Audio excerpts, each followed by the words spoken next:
Hello, everyone. Thanks for watching today. Whether you're watching on YouTube, Facebook, or Twitch, we really appreciate you being here today with us. We have an amazing group of panelists and an awesome discussion for you today. We are going to be going over the history of the Charlotte fighting game community. This is something that we've been wanting to do for quite some time, and if you notice the title, it's got a part one there, so that should hint to the fact that we're hoping to make this an ongoing series and really dig into it. My name is Michael Zytkow. I am the founder and executive director of Potions and Pixels. We are a nonprofit organization based here at a beautiful Charlotte, North Carolina, where we're broadcasting from today. We are involved in a number of activities. Our whole mission is to utilize games to create social impact. So we invite you to check out our website at potionsandpixels.com to see all the things we do, from workforce development projects to, if you've been following our social media, you know we've been finally announcing and talking about the game we created. We're excited about that. That's both in a digital and physical version. So please check that out for sure. And yeah, you can see all the cool stuff. But before we get to this amazing group, can I have our panel wave to the audience real quick? Before we get to this amazing crew right here, we are going to briefly talk about some of our upcoming events and some of the previous events we had. So if you missed some of our conversations, like for example, the first conversation we had in August during our community conversation series, Black Voices in Gaming, you can still find this on YouTube and Facebook. That is archived there for you to participate in. We followed that conversation with Women in Gaming with our wonderful friends over at the Athena Alliance. It's an amazing group of individuals that you gotta, if you're not already liking and following them, you gotta make sure to jump on that amazing group to work with. We then went to an FGC focused panel on custom game controllers, and by FGC I should say the fighting game community. That's the big focus here today. This conversation on custom game controllers was an opportunity to explore the art, technology, and people behind the world of modding controllers and creating custom game controllers. So we want to give a shout out to Lowe's for sponsoring all these conversations, and we also want to give a shout out to Red Bull, who helped sponsor that by throwing in an arcade stick that we gave away that night. So thank you to all of our sponsors. Of course, we then went on to talk about Games to the Rescue, which was our conversation exploring how games are being used to fight against coronavirus. Outside of social distancing and wearing masks, you can actually fight coronavirus by playing games like Eterna and Folded. If you want to find out more about that, make sure to catch that episode. Very informative. We then followed that up with Black Voices in Esports. This is a conversation like today's, where we've been wanting to have for quite some time, and we finally got it on the record, so we were excited about that. Make sure to check that out. Again, all of these sponsored by Lowe's, all of these archived on Facebook and YouTube. The next series we had was a two-part series called LGBT plus Voices in Gaming, where we partnered with our friends at the Athena Alliance, Charlotte Gamers Network, and PvP Hub Charlotte to explore LGBT representation in the game industry, as well as a discussion of the game Tell Me Why. If you're not familiar with Tell Me Why, it is the first game from a major studio and publisher to feature a transgender main character. So we had a two-part series for that. We invite you to check it out. Coming up in October, we have a variety of topics that we will be announcing soon, but of course you guys have been hearing us talk about this one for quite some time now, Hispanic Voices in Gaming. This is on October 13th with our friend Julio E. Nazario, a board game designer based out of North Carolina. And if you're familiar with his work, if you checked out his entries on Board Game Geek, you know he is on a hot streak and has a ton of games that are either about to be published or already are, including this game you see in the background called Control, spelled CTRL. You can check it out. It's available in Target right now. A great game to play with your family, especially during this time. Outside of discussing games, you know we enjoy playing games as well. So you got to come out to our online game nights. These are all online, as stated there. They are video games and board games. We play video games and board games pretty much every day of the week. You can find someone on the Discord doing it, but Wednesdays and Saturdays are the big days for that. On top of that, we also have the Potions and Pixels Online League, which is sponsored by Lowe's and Creative Flame Designs. Shout out to Dwight with Creative Flame Designs, who is with us today. So you're seeing the man behind the company. Super excited to have him here today with us. This Wednesday, tomorrow actually, will be a Smash and Learn session focusing on Falco.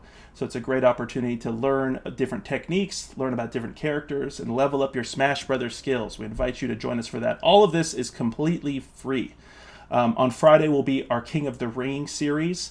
This is a really fun King of the Hill style battle arena. So we hope you will join us for that.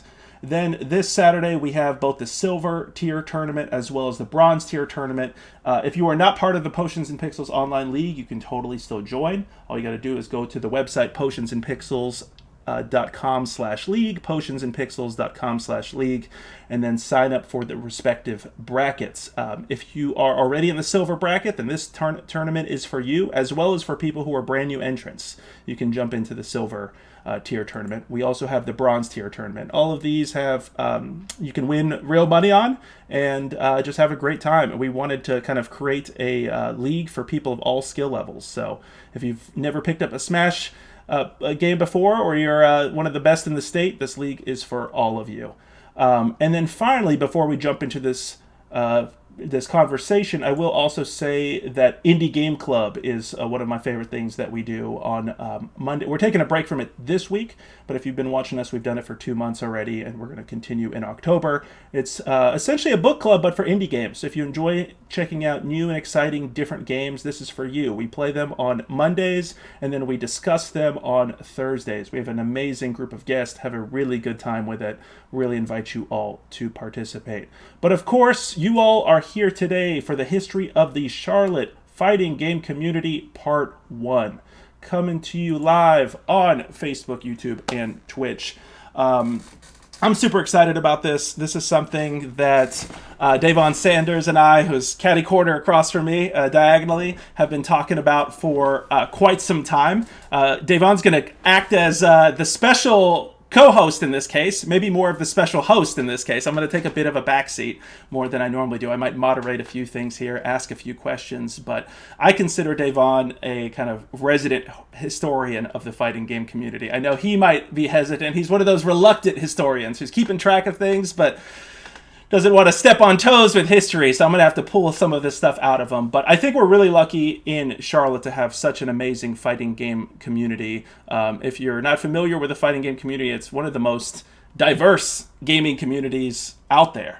It's one of the most strongest ones that's been around for a long time, and I do think it's important for us to reflect back on the history, because before Potions and Pixels, or before this organization, or before that organization, there's been organizations that have been doing this for a long time, and a lot of the folks who have been doing this kind of pre-internet or pre-social media, I don't think they get the love they deserve, and so that to me is one of the big reasons that I personally would like to highlight these types of subjects, is to show love to those who have been kind of carrying the torch and keeping the game community alive in our area. And it's, as the old saying goes, we stand upon the shoulders of giants. So we keep building up on people in the community. So hopefully that's a good intro. But let's get to our amazing panel right here. I'll start off with Davon Sanders. And as is tradition, we're going to clap it up every time we have a guest introduce themselves. But Davon, let's send it over to you. Can you introduce yourself to the audience, please? Yeah, okay. I'm Davon Sanders. Most people from the FGC perspective know me as Urios, YURIOHS, not Cheerios. I started, it's kind of weird, I used to run small tournaments at CPCC, Central Piedmont Community College, off Elizabeth Avenue, where I went to school. I ran Smash, some Marvel, some a little bit of everything. They weren't great. I didn't really get, too many people, but I met a lot of other people. It's a weird history, but yeah, I've probably been around doing stuff, I want to say really since 2011, 10-ish, but I really didn't bite knee deep into things until Street Fighter 4, which is maybe like 2013. But yeah, I play fighting games. I play them probably a little bit more lesser than I played back in the day. I dabble in some game development too. Dabble a bit. But yeah, that's pretty much about it. Let's clap it up, everybody. Appreciate you, Davon. We always do this. You've watched this show before, Davon. I'm disappointed in you, my friend. That's how we do it on every single Potions and Pixels episode. Is we're all social distancing, but we try to keep up the live clapping atmosphere. So we're gonna clap it up for you, no doubt about it. And again, really appreciate you helping arrange this event and keeping up with the history. I think Davon has a really cool take on things and different eras and phases and who was involved in this and that. So really appreciate you for that. All right, next, let's go over here on the same column as me over here to Stacey Blake. And Stacey, can you please introduce yourself to the audience? Hi, my name is Stacey Blake. Most people know me as either Big E or Logic. I went by both. I came around in 2010, in 2009, 2010. Got introduced to Tekken from Devon Small Wonder. And ever since, I've been playing fighting games ever since I played Street Fighter 4, mostly Street Fighter 4, Mortal Kombat, Tekken. Those are the games I play competitively. I play less now because I'm working constantly. Yeah. But that's but when I do get to play, I go in, especially on Tekken 7. Yeah. Nice. We appreciate you being here. Let's clap it up for Stacey. Appreciate it so much. And last but certainly not least, we have the man behind Creative Flame Designs, who is unfortunately can't join us today on a video, but we'll make sure to have that happen in the future. Mr. Dwight Pitts. Dwight, can you introduce yourself to the audience, please? Hey, y'all. I'm Dwight Pitts, owner of Creative Flame. The smallest introduction I can give right now would be I came to Charlotte for college in 2006, and I ran tournaments at my college as well, like Devon did, from 2000. I'm old now. 2008 to 2010. But back at that time, there was no Street Fighter 4, so I was doing Third Strike, Marvel 2, and Smash Melee. And then we did a few Halo tournaments here and there. But for the most part, I've been playing for a long time, on and off. Like all of us, we have to start working, start our own businesses, and do stuff that can support the hobbies that we love. So that's usually my main goal is whenever somebody buys a sticker or a T-shirt or all that, it helps them remember the history that we have. I love that. And everybody who's watching right now, if you are not liking, following, subscribing, buying from Creative Flame Designs, make sure to rectify that and check out all the great work they are doing. Let's clap it up for Dwight. Appreciate you. Thanks so much for being here.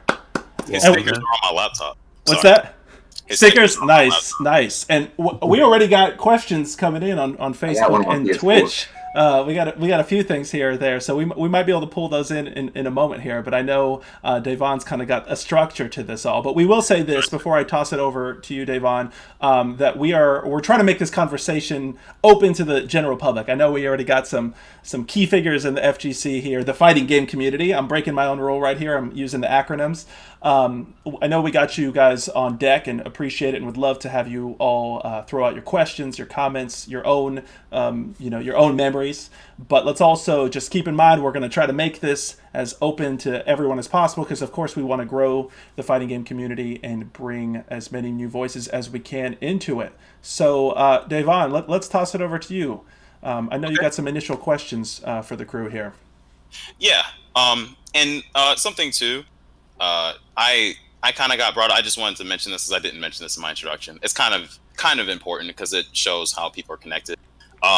I actually got introduced to a lot of this via Sam Gordon. He was running tournaments there in a group called ACM beforehand, and I basically saw what he was doing and wanted to do it. And then I met, and Dwight, you may remember him.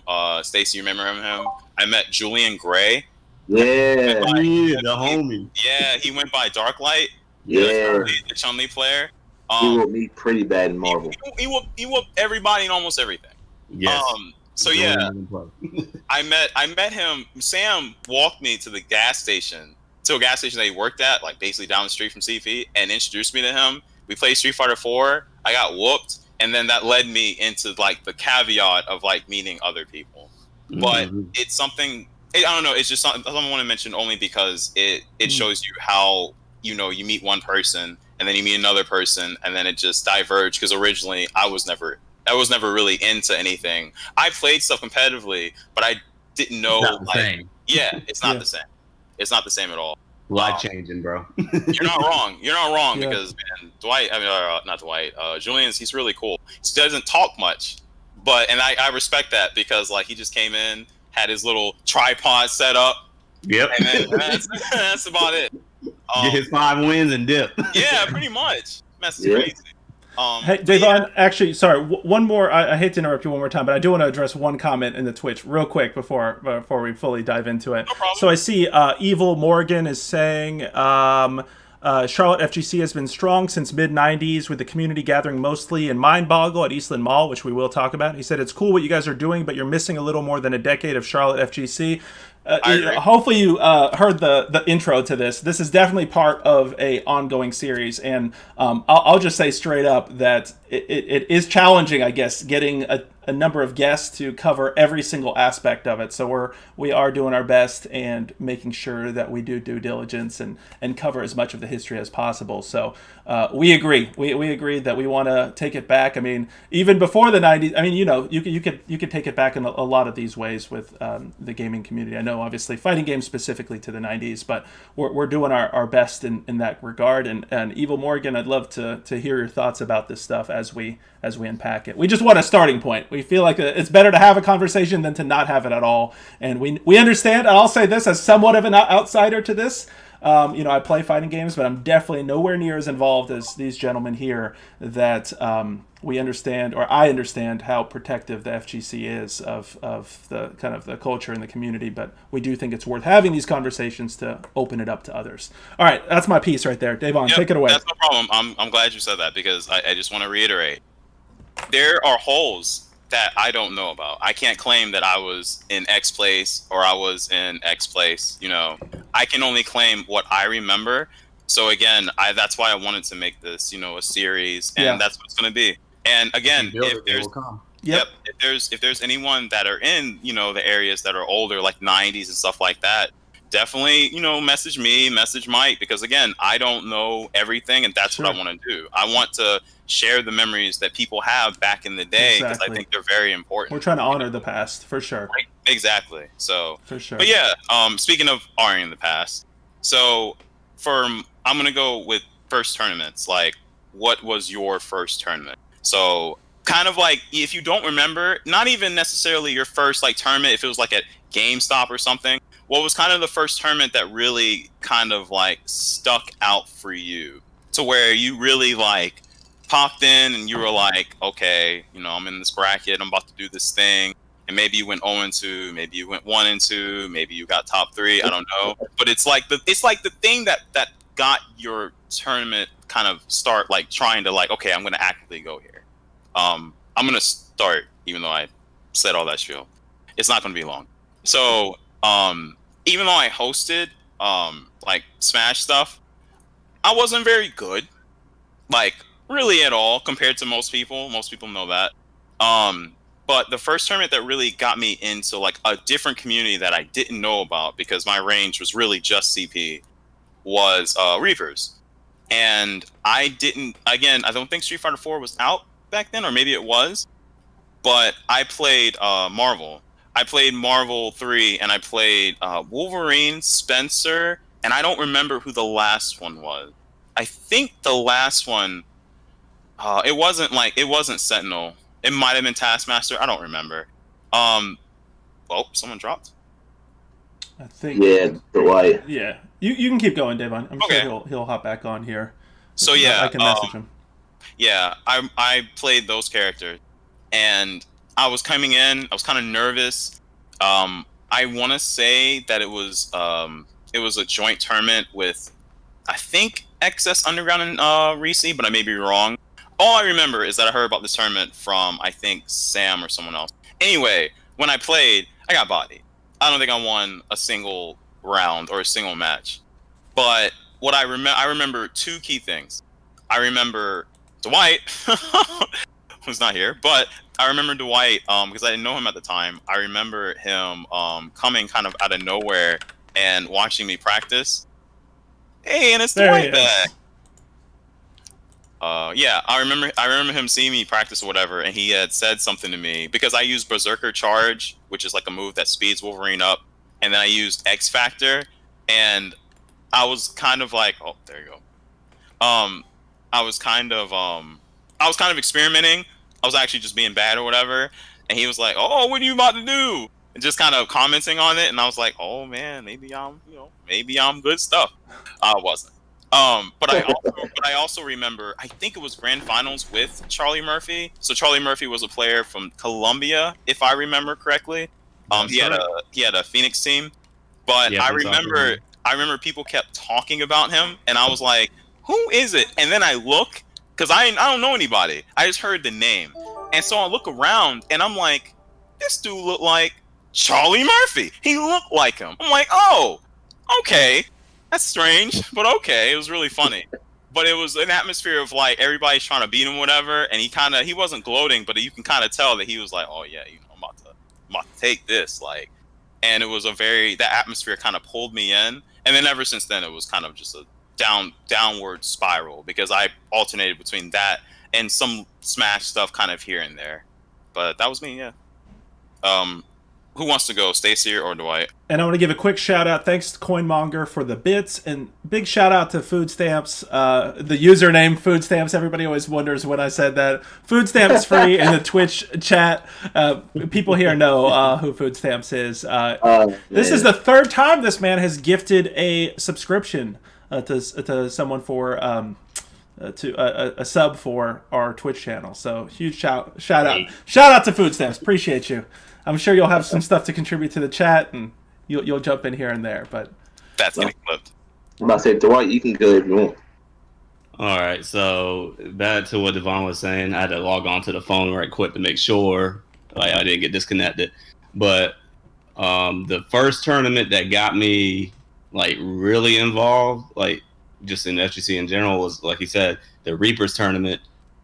Trying to beat Charlie Murphy was a goal before the book opening on the ATL versus North Carolina chapter. So when I was playing, this is just for y'all people that are not FGC know. There's tier lists, there's how you supposed to play, and then there's all this being the big fish in the pond. But when you get into that sea with the sharks, they're gonna eat you alive. So back in those days, I played X-23, Cap, and Viper. Not the best team to play against Phoenix and Sentinel, but the main thing was, you have to be persistent in the game. Just because you don't play good characters doesn't mean you're going to continue to lose. You just have to, stop complaining and, lab it out and get better. And labbing it out means, go into training mode, learn your combos, learn your situations, and, your spacing, your footsies, learn when to use your moves, when not to use your moves, because Devon will actually attest to this. There has been plenty of times where I choked, jumped in there with Captain America and threw a shield slash at Dormammu or somebody. And a few of the people we knew back then played Dormammu because he was an easier character to use.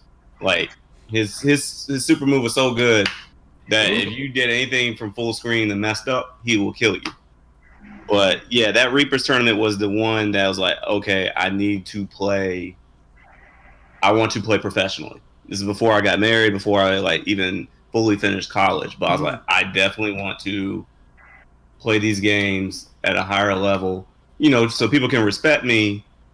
And, to sound corny, to like me as well. So it's like, yeah, your play style eventually gets people to like you. Yeah. So people that be like, oh, I don't like that you play lane with Guy, like showing Sonic Booms all the time. There's a whole group of people on the other side of the room that love you for doing it, for your trolling or whatever. So I would say, yeah, the Reaper tournament by Rock'em Sock'em Tactics was where it really made me want to get involved wholeheartedly in FGC. And where was that again? It was Carolina Reapers was in Pineville, I believe. Yeah, it was near Pineville. It was off of Westinghouse in Pineville. Remember?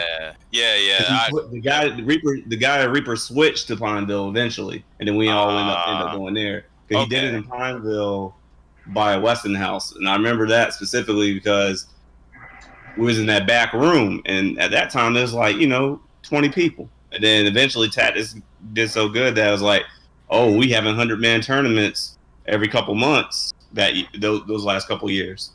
So Yeah, and we definitely want to have tactics on in the future. We were trying to get that arranged for today.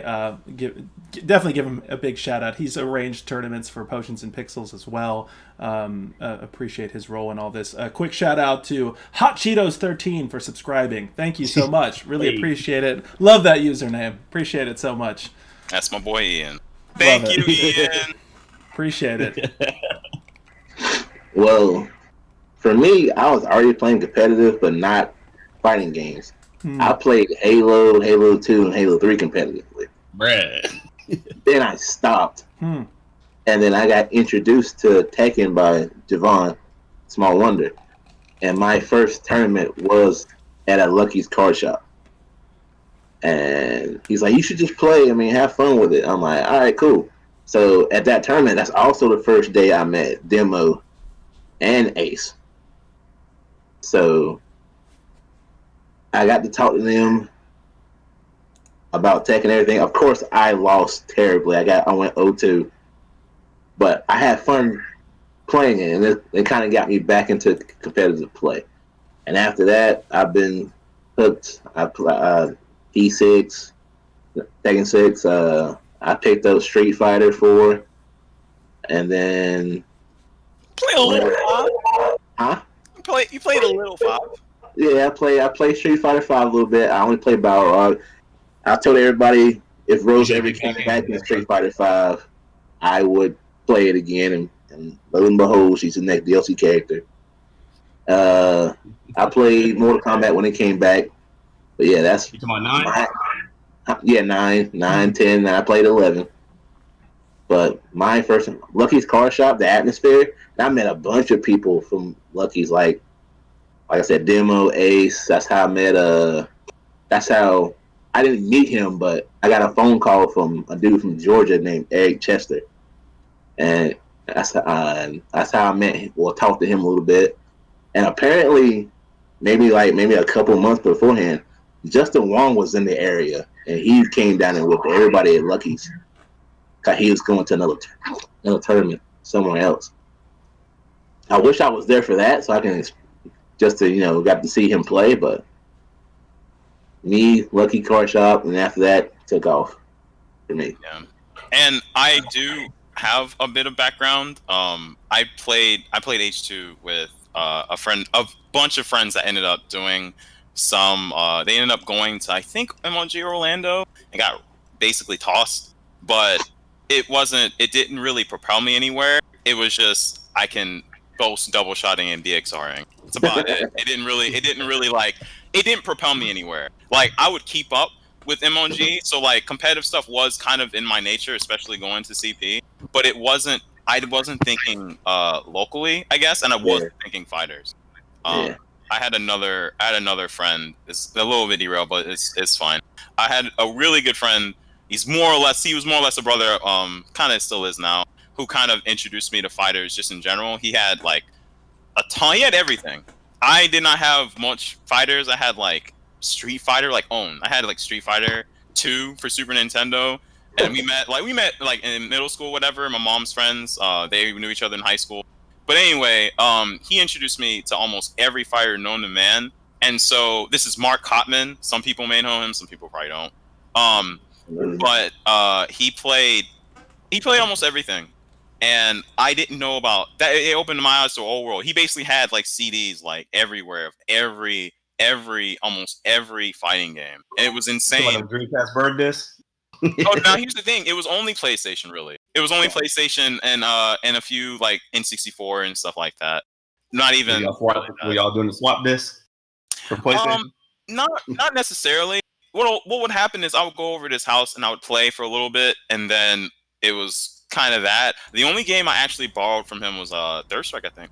I think that was about it, and I was bad at that too. So, but yeah, that's kind of good as far as first tournament experience. Not first tournament, but like what was the tournament that got you going and stuff. And it's funny that Reapers is yours, Dwight, because like it's weird because when I got in there, I felt like I got in there like too late, I guess. So it was like everybody's been here before me, And I think that's a very new person experience when they get in and they see people talking their own little cliques or whatever. You know, they kind of like gravitate towards people sometimes. It's very interesting to hear about that too. But Well, never forget, I was the big mouth back then. So that click stuff didn't work with me. I'm like, bro, you sitting in the corner salty, man. Come over here and talk, man. Yeah, Come to terms with why you lost. Yeah. Just come to terms. Yeah, I mean, and that's actually so, and this is kind of a thing you can kind of share. So like with memories and stuff like that, one of the favorite memories, man, that's crazy. One of the favorite memories I have, it's not my favorite, but it's one of the ones I always remember, especially about you, Dwight, was when Marvel came to Atlanta. Marvel, I think, came to a Reese tournament. And whooped us. Yeah. It was they went by GGC, but I don't remember what the actual I don't remember what it stood for. I don't remember what it just stood for. It was Gwinnett. It was something. It was just from the region that they're from. Okay. And I remember they had like black puffy jackets. I remember that one of them, I think his name was like Ice, or not Ice Effect. That's Street Fighter 5.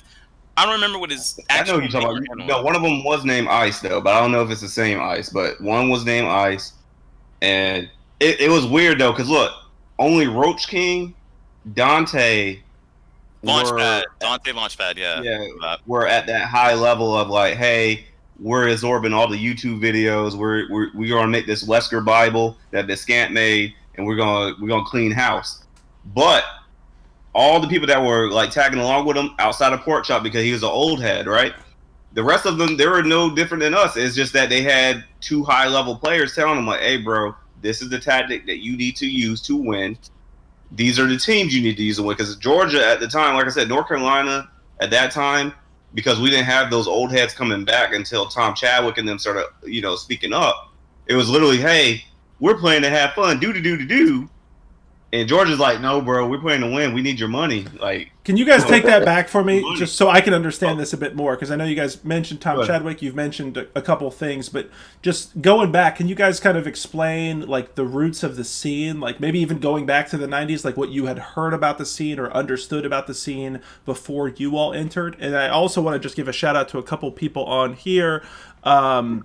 Reporting from 20XX, saying, what's going on, boys? Leech Shinobi sharing the stream, saying, glad you guys are doing this.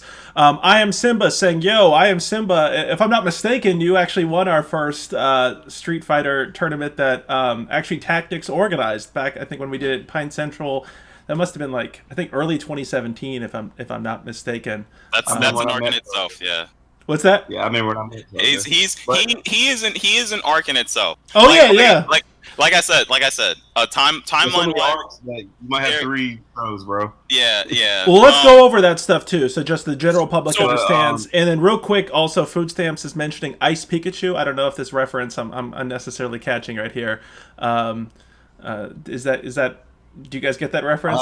No idea. I know there was a guy named Ice. Okay. And he was with Dante and Roach King, and like I said, Roach King became a decent friend of mine after all those years of them whooping us. Because like I said, Charlotte at the time was being very prideful. But if you want some history before 2000, like I said, I didn't get really involved until like Devon said, the Street Fighter 4 era got a lot of us involved. That's why a lot of us are called 09ers. However, like I've been going to Mind Boggle in Fayetteville since I was in high school. So I don't know anything before like the early 90s, but I do know from 2001 to like until I got out of high school, 2006, that when you go to Mind Boggle, you run into people like Jibbo. I didn't meet Tom back then, but I met Jibbo once. He probably don't remember me because I used to go to Dallasburg, the high school that was down there. But I remember when Jibbo had braids and was doing his music heavy. And then we knew a guy named Jen Cabato that used to work at the arcade down that way. But when the arcade environment, if you wasn't somebody who was playing super competitively, the only thing the arcade environment made you want to do is go home and learn how to do combos. Good point. Stuff. Yeah. So I was like a combo monkey. Like if I had YouTube access back then, because my mom was being cheap about internet, she still had dollars, bro. But if my mom had cable, I would have been on YouTube making combo videos all day, especially for games like Guilty Gear, SVC Chaos. That was the one tournament I know I lost back in those days because I was a little kid going, yeah, man, I can play. I can do this Iori combo right quick. Got washed. So if if I could lay this out like an arc or like a timeline thing, and if I could go like, and correct me if I'm wrong, because 90% and most everyone know this, 90% I am almost always wrong. So, yeah. So let's say we have. I hope not, Davon. We're entrusting this series with you. Yeah, no, I'm kidding. They know what I mean. I know. So let's say Mind Boggle's first. I doubt it's first, but Mind Boggle's first. Mind Boggle's first for a lot of people, and then there's other people that have been playing before Mind Boggle, because we got a lot of people in North Carolina that are from New York, like Antar. But from a Charlotte perspective, right? From like venue. So if we think about like venues, right? So we have like Eastham Mall, that area, right? Yeah. We have that, and when we go from there, would you say that Lucky's is after that, or would you say that FYE is after that? And this is going to be a little bit for Charlotte people. For me, I was from Mind Boggle Fayetteville, then I transferred to Mind Boggle up here, then Lucky's, and then back to Elite Zone, then back to Tactics' tournaments. So that's the order it went for me. Yeah, and that's how I met a lot of people and all that. Like I said, I wasn't that good back then. I was just a guy that like in the background, like, oh, okay, like I like watching this game, I like doing combos, maybe I might make the new strat or something, but you know, it never works out like that. You get busy and go to college. Yeah, and I feel like that's kind of where a lot of us go. That was me and Reapers as well. But if we want to, they closed down Mind Boggle in Fayetteville, and I was like, okay, I'm going to college in Charlotte because that's the only Mind Boggle left. I love that. I love that was part of the decision-making process, Dwight. I mean, because that was a huge part of my youth there. Because I moved to Charlotte in '97, and I was at Eastland Mall any chance I got, and so I was there from like '97 to '04, and then I went off to college. And Eastland Mall already, unfortunately, like 2003, 2004 was starting to, and that's a whole nother show we can talk about Eastland Mall. The unfortunate demise of that mall. But we can also, like you said, talk about FYE over at Concord Mills. So shout out to both of those venues. That was actually the first question we got on Facebook, was people asking about how many people got a chance to play arcade in Eastland Mall and Carolina Place. And then one more comment I'll just read here from Twitch, Josh Taylor for NC, who's been on, shout out to Josh, who was on our custom game controllers conversation. He wrote, "Damn, I wish I was in this convo, but I'll be happy to confirm some things." So yeah, Josh, I wouldn't be surprised if you'll be getting one of them emails about being a guest on a future episode, my friend. And if Josh, if you're listening again, the online that 2010, the UNCC era, yes, that because for me that is like the most impactful era for me, because that is when I dipped in. I wasn't great and I wasn't good, but I was decent enough to actually do a thing. And like all of y'all, that era, like that's definitely, if I say golden era for me, that's like my golden era. It's just I wanted to kind of go back as far as I could. But yeah, so timeline wise, if we have from just like a venue Charlotte perspective, Mind Boggle, FYE, would you count Lucky's as well? I would definitely count Lucky's. Yeah. The fact that it was bro, there used to be a time where you just go on shoryuken.com, and that's a website for the FGC to find like tournaments and stuff. And it was like, oh yeah, Lucky's is doing a tournament in North Carolina if you're stopping through. Yeah. And that's what Stacey was saying, where it's like people will literally be like, oh, I'm passing through North Carolina, let's go stop by there and either awesome. Get this money or get humbled. Yeah. So what were the dynamics of that era, if I can ask you guys? Like, what made, because Davon, I know you're separating these eras a lot based on, like, the venues and who the players were involved, but can you guys give us a little trip down to memory lane? Like, what was the difference in feeling, obviously? Like, Dwight, to your point, you had to look on shoryuken.com, or it was tournaments, bro. It was a totally different world, right? I mean, like, tell everybody about that. Kids like, these days don't get that. Man, like if you wanted to play Guilty Gear, you had to go to Raleigh, and like I said, you go on shoryuken.com or dustloop.com, and it'll be like, hey, here's a list of all the tournaments that are going around the country, because everybody had their little forum names and stuff. Like the name that y'all currently see on this page, where it says Ninja Kikito, that's my name since 1999, bro. So it's one of those situations where back then, when you started playing those games and you wanted that competition, you had to go look for it. Now it's just like, oh man, the tournaments have now became more so like an announcement, like, you know, hey, it's like a Comic Con, come on. But back in the day, it used to be, oh well, there's something going down in the mall, more niche. Yeah, and then it used the only energy that I'm glad that still is present is first to fives, money matches. And just the, like, people don't like trash talk nowadays, but trash talk is necessary to become better. Yeah, like, it hurts a lot of people's feelings to hear that you're trash, but sometimes you're just trash, bro. Like, either be trash and do something that supports the community, or get better and shut up. It's that simple. Like, for me, like, that's what I did. I stopped getting better, so I started a t-shirt company. So as far as dynamic goes, going back to what Mike said. So if you had to compare the environment of Lucky's and then compare the environment of FYE, right? What separates the two? That's so many different people. Like, FYE was like a couple Tekken players. Like, I mean, I was there, but I wasn't playing Tekken, but I was in the area. But like, the environment it was two different. I mean, both having fun or whatever, but like, it was more casual. FYE is more casual. It was more casual. You know what you were doing, your technical whatever. It's more casual, but FYE was. FYE was more casual, but Lucky's more competitive. Like, okay, that makes a lot of sense then. That's like you want the FYE to like practice your combos. You learn your technique, your fundamentals. Like, from like, I still call him sometimes Peter, aka I call him Sensei sometimes. So that's how I learned how to play Tekken. Him and Javon and them. Even though I wasn't FYE, I came along later. But that's how they did it. They all went to the Concord Mills FYE. They took their beatings from Peter and other people that were there. I think Minor was there. I remember them talking about Minor, which I've heard is more. It's sort of like, if you saw Minor, you saw Danny Cortez, you wouldn't know the difference back then. Hey, Stacey, I remember I watched Daniel do a rolling death cradle on somebody in front of his girlfriend. So, yeah. Rolling death cradle, beating people in front of their girlfriends was hilarious. Yes. A rolling death cradle, by the way, is a move that King does. I got you. A move that King does. And if you don't know the actual throw combination, it's very embarrassing to die. Yeah. It is extremely embarrassing to die.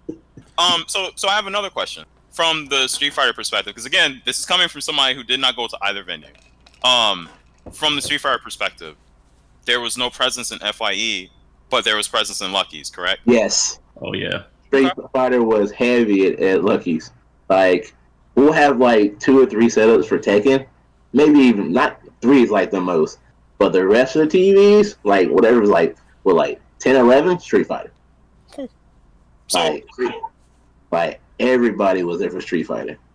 Okay. So it's kind of like Save Point of now, except Save Point was kind of like a little. It was more so, a little bit like MK. If we go like to the start, and we'll leave that for later. But it kind of grew into other things. So yeah, but you mostly went there from a casual perspective, just like practice my cabinet. That's cool. Like for me, like, I didn't play Street Fighter then, but I watched it. I'm like, yeah, that's pretty dope. And then, but I was like I said, I was Tekken player when I went there, so I played Tekken heavy. One thing, Devon, if you don't mind me asking this real quick, because I think one thing that's interesting about this conversation too is when we're talking about like different scenes based on the different venues, we're also somewhat differentiating between playing on arcade cabs versus consoles, right? And so I wonder if you guys have some thoughts as far as that, because so far it sounds like the primary scenes that we're talking about, where that we had these like big tournaments that we have memories of, are primarily console based outside of the arcades. Is that a fair assessment? I mean, there are certain games, I guess, like Third Strike, if we wanted to go in that direction, that might be a whole nother episode, but that are focused specifically on or more focused on cab play, we should say. But what are your thoughts about that dynamic as far as like the competitive tournament scene playing on cabs versus consoles, and how did that fit into the Charlotte history? If you play Third Strike, you better off playing on the cabinet or Xbox 360. It's that bad. Yeah. Yeah. So And Any other type of system outside of Fightcade on the computer, the emulation is so terrible. Yeah. And I never believed everybody back then. I thought they were just complaining, but when Sure. you go play on the cab, it's like, yeah, this game is literally specifically made for this cab. So you have to learn how to play that game on stick. You could be the best on the pad on your PS3 at home, but the second you get on them sticks, all your inputs are messed up because you don't have the muscle memory for it. Mm. So if you, like, for example, if you're playing Third Strike, you definitely need to play that on a cab. But all the other games like Tekken and stuff, you can play on a controller just fine. It's just, if you go somewhere where you have an arcade stick, it's better to get that muscle memory right away so you can at least give a respectable match and not get owed and two'd in front of everybody and get embarrassed, as Devon said earlier. Mm. So as far as like you said earlier, from the Third Strike perspective, because I mean I know this firsthand too. When I say firsthand, I don't play Third Strike. That's a whole different art, obviously. But they're mostly kind of concerned on the arcade cabinet perspective. And 0-2, again, by the way, is like you go to a tournament, if you know about like brackets, even if it's an NCAA bracket, you basically have 3 chances, really 2 chances to win. If you get 2 losses, you're out. That's basically it. Just wanted to say that. Yeah, appreciate you clarifying for the audience for sure. And if people in the audience have any questions or comments, please bring them out. We definitely got a few that I want to bring up in here. Reporting from 20XX, CLT is saying FYE was a hotspot since way back when. From what I recall, even when it was closing in 2014, it was still a popular spot. The arcade in particular was when I started up on DDR in the early 2000s. I hear you on that. DDR at Concord Mills, pump it up at Eastland Mall. I got some good stuff to talk about that. Josh Taylor, NC, is saying 2010 UNCC era was the best FGC era in my opinion. Let's talk about that part. Reporting from 28XX, also saying throw in Northcross for having a ton of the older machines, including Rival Schools and Mark of the Wolves. Yes, I'll definitely. Bro. Yeah, let me hit a couple of these, Dwight, and then I'd love to hear your thoughts on that. He said, I'll definitely give y'all that. FYE got groups, but I never saw many strong competitive groups, even when it wasn't part of the FGC at the time. Winter Soul saying King and Armor King, actually, I think is referencing one of the things we talked about before. And then he's saying, them Blast City Cabs. And Josh Taylor saying, Verse City for life. All right, Dwight, I know you were passionate when you heard about that part. Let's hear it. But like going to an arcade that has older machines is just amazing because it's just like, okay, the first time I saw Marvel vs. Capcom 1, not 2, I'm talking about 1. Yeah. I was at you remember CC Pieces back in the day? Oh yeah. Which one are you talking about?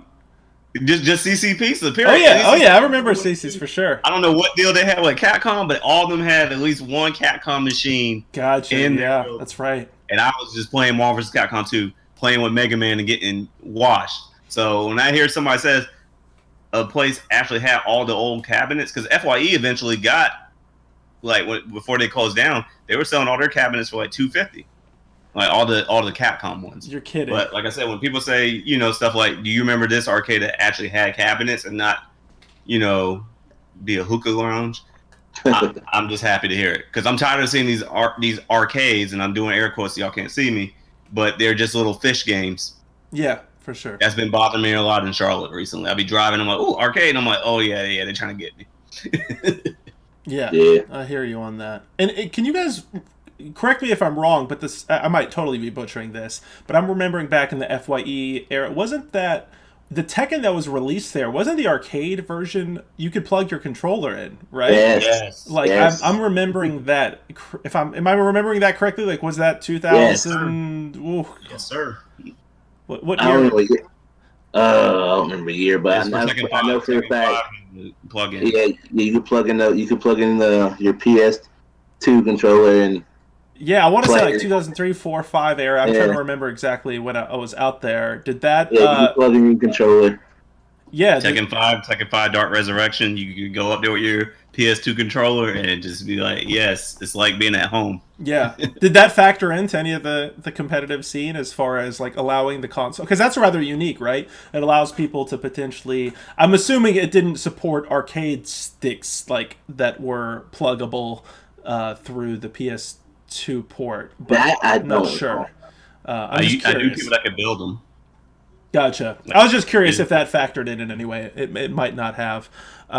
So sorry. So from the Lucky's perspective, right? Yeah. I know Dwight said you that's is memory wise that's like it's kind of a little bit before.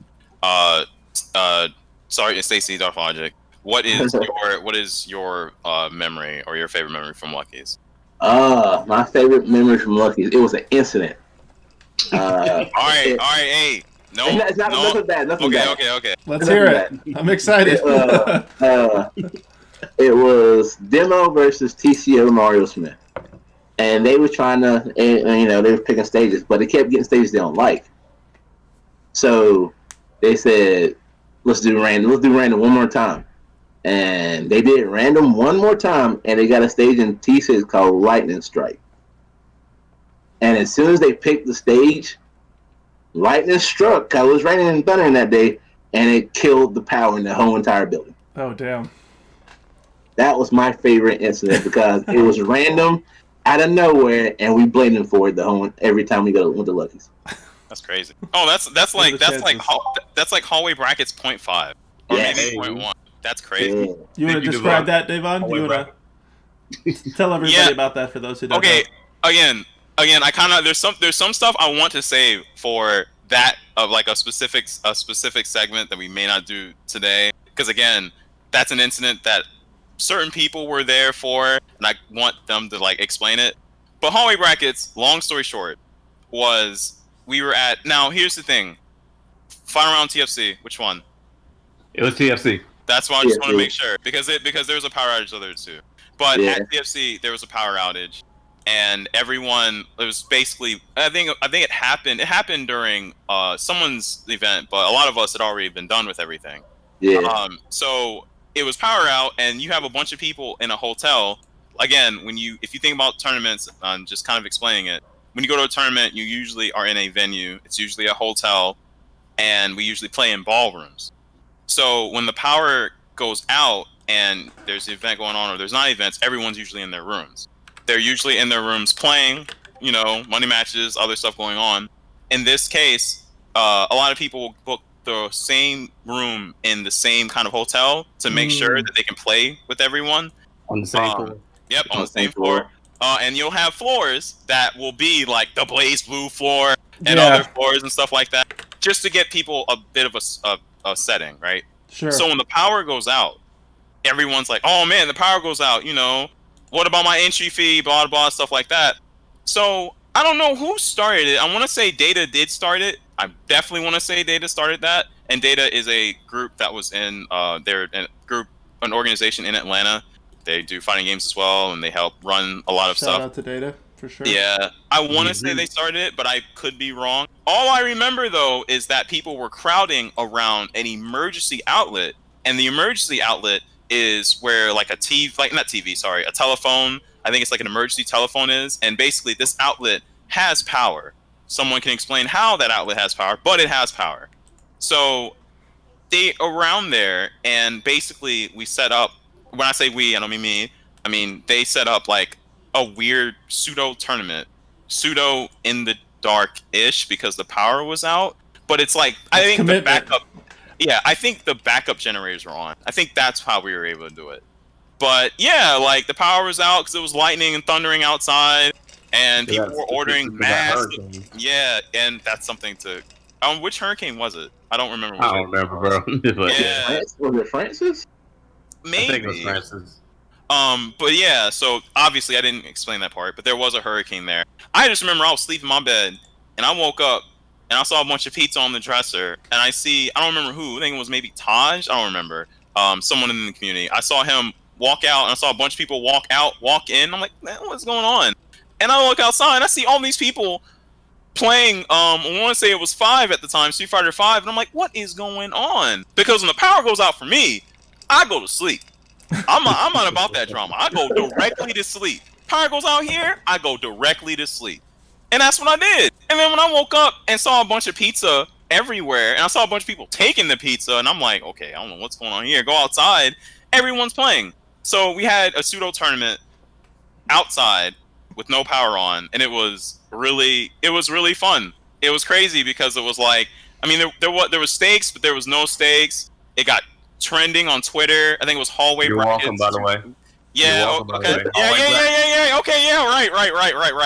Everybody got mad at me for being loud, but I was like, "Yo, hallway bracket." Yeah, and that was the other thing, because it was power out. Is like everybody was wilding, like it was crazy. And it kind of spread too. It was weird because like we had our floor, but Blaze Blue people did the same thing, and they were like, I think either below or above us. I don't remember. I just remember hearing about it from someone else who was in the Blaze Blue community. Blaze Blue being a different fighting game, anime specifically. And they were doing the same thing, and there were floors basically of different people playing different games, all playing fighting games during a hurricane. That's crazy. Yeah, we got a lot of comments here. Let me throw some of these in here. I love this. There's a lot of memories here. Oh yeah, and I guess we're still we still need to modify our bot a little bit. So our bot might be a little Nightbot going in. Our bot might be a little aggressive, so we're gonna apologize in advance. I know a lot of you guys. Yeah, we'll just apologize in advance for we gotta adjust that bot a little bit. But we got a few things. Lead Shinobi saying hashtag hallway brackets. Winter Soul saying that was a magical weekend. They had to delay pools for everything. Food Stamps saying Dwight started it. So Dwight, yeah, we're gonna have to hear more about that. Winter Soul saying it was scorching, and where I know Josh was saying something about. I think Josh was saying something about how it smelled or something. Oh yeah! If I caught the message, it was hot, bro. I didn't catch the message. That might have been the one that Streamlabs came in to delete. But maybe Josh, maybe you can word that a little differently because the message got taken out. And the Mage, hey Mage, how are you? Had a question. And if we can't get to this now, we can jump it in later. He asked if do the Smash Brothers games count as part of the fighting game community? I think that's a really good question for everybody. Maybe let's continue on the hallway bracket stuff because a lot of people are talking about that, and I think these are good memories. If you got some more, because I know Dwight. Yeah. I want to hear about Dwight starting it and all that stuff. But Mage, excellent question. I think oftentimes Smash is kind of considered like its own kind of separate category, so to speak. But we should bring that in as part of it because. I love Smash, and I would love to talk about that as well. I do too. Yeah, and we should say Mage is also a creator of custom controllers. Mage, yeah. That's the Falco. That's the Falco player, man. Yeah, definitely no Mage. Definitely no. But when I say no, I mean I ran like 2 tournaments he was in and saw his Falco and was like, what is this? I think there might be 2 mages, if I'm not mistaken. Oh no! If I'm not mistaken, the mage. Maybe you can clarify that. Yeah, he said there's 2 mages. Different mage. Yeah, Winter Soul saying that's a different mage. This mage is well known for. He actually creates custom Smash controllers. And so he was on our custom game controller. So he actually creates like one of a kind Smash controllers for the community. He says he's the melee mage. No, okay. I got confused about it too. But Dwight, maybe you can take us back to what's Food Stamps again? Food Stamps, the user. What's Food Stamps referring to when he's saying that you started it? What's all that? He's talking about me starting the hashtag because, like Devon was saying, the data guys are sitting there trying to figure out if that generator worked, and I was like, look. The second that generator worked, I got you. And he plugged in. Look, and all it took because he tried to stream it from his hotspot, and that didn't work out too well. But what happened was they were sitting there trying to get that little plug because the phone's plugged in on the top, so we made sure not to remove that because we had to be safe. But they removed that bottom one, put the little surge protector, the little the 6 outlet jack, plugged in everything there. We had 2 TVs, right for the Street Fighter 5 for that's the 4 I can describe. But we had 2 TVs. People were doing money matches, and then we tried to do like a little small hallway tournament because that's what we were doing. But when I posted it on Twitter, I posted on Twitter and Facebook, but mostly because I'm not a Twitter guy. I posted on Facebook. I was like hallway brackets. We were taking videos and stuff, and when we were getting too loud, we had to snap our fingers because that was a lower decibel than everybody just getting hyped to see the next like Nikali combo. Or there was one of the guys from Data named Mali. He played Ken. So Molly, yeah. When we saw them damn Shoryukens, everybody was getting hyped. But, there's other people on the floor that's not FGC, and I don't know why the hotels keep doing this to us when the venue runners, Larry and Big E, always try to make sure that at least 2 floors are completely FGC. So that way people are getting hyped, drunk, or whatever, we're good. Yeah. So you're not bothering anybody else. You're doing your thing. Yeah. You don't want nobody ruining your fun because there's always somebody out there like, shh, like a librarian. Yeah, exactly. So what I did is I just took video, put it on Facebook. I was like, yo, hashtag hallway brackets. And we were just yelling it out. At one time, I wanted to make a shirt for it, but I was going to wait and see if they're going to still do TFC again. But it was just one of those things where it's like you had to prove a point that we're not going to stop doing what we're doing just because of a storm. Like that storm didn't stop us because it didn't even last that long. It literally lasted long enough to knock down a power pole near the hotel. But we were just using that generator until they cut everything back on. And so many people left that tournament mad at Larry and E. And it's like, bro, they can't control what God does or the storms. They can't control that. So I was like, let's just have fun with what we got. So I love that. And to be honest, I think as somebody who's always kind of been a bit on the periphery, always had, friends in the FGC, but always never considered myself like in there. In there and a high level player by any means, outside of maybe Smash Melee was like my time. But to me, it speaks to like how hardcore the community is. I feel like the FGC is one of the most hardcore communities in terms of the love of the game and keeping things going through thick and thin. And so that's why I think it's so great to have conversations like this, is you can really go back like to the 90s and see how many people kept this community alive and growing and all that. I mean, would you guys agree? I guess I'm asking 3 FGC folks in here, but would you guys agree that the FGC is perhaps like the most hardcore game? Most persistent. That's a good way to put it. It's really strange. And I kind of want to segue into what the Mage asked earlier. Yeah. Let's do that. I feel like it's a good segue because every community has their different dynamics, right? Me personally, so even though I did host those different FGC tournaments, Smash is the one that I felt more comfortable in, and at that time it was Brawl. I knew I played enough people in Melee back in the day to where it was like the minute they started wave dashing, I was like, yeah, I'm out, I'm good. But it's the thing to where I Brawl just kind of, I was like, okay, I can do this. And just to, I guess, recount some memories that I've had, I had one Smash tournament, and anybody who's listening who remembers stuff from back in the day will kind of remember this a little bit. We had a player, and this I'm only using the story to explain the differences between Smash and FGC, even though I do feel they are one and the same.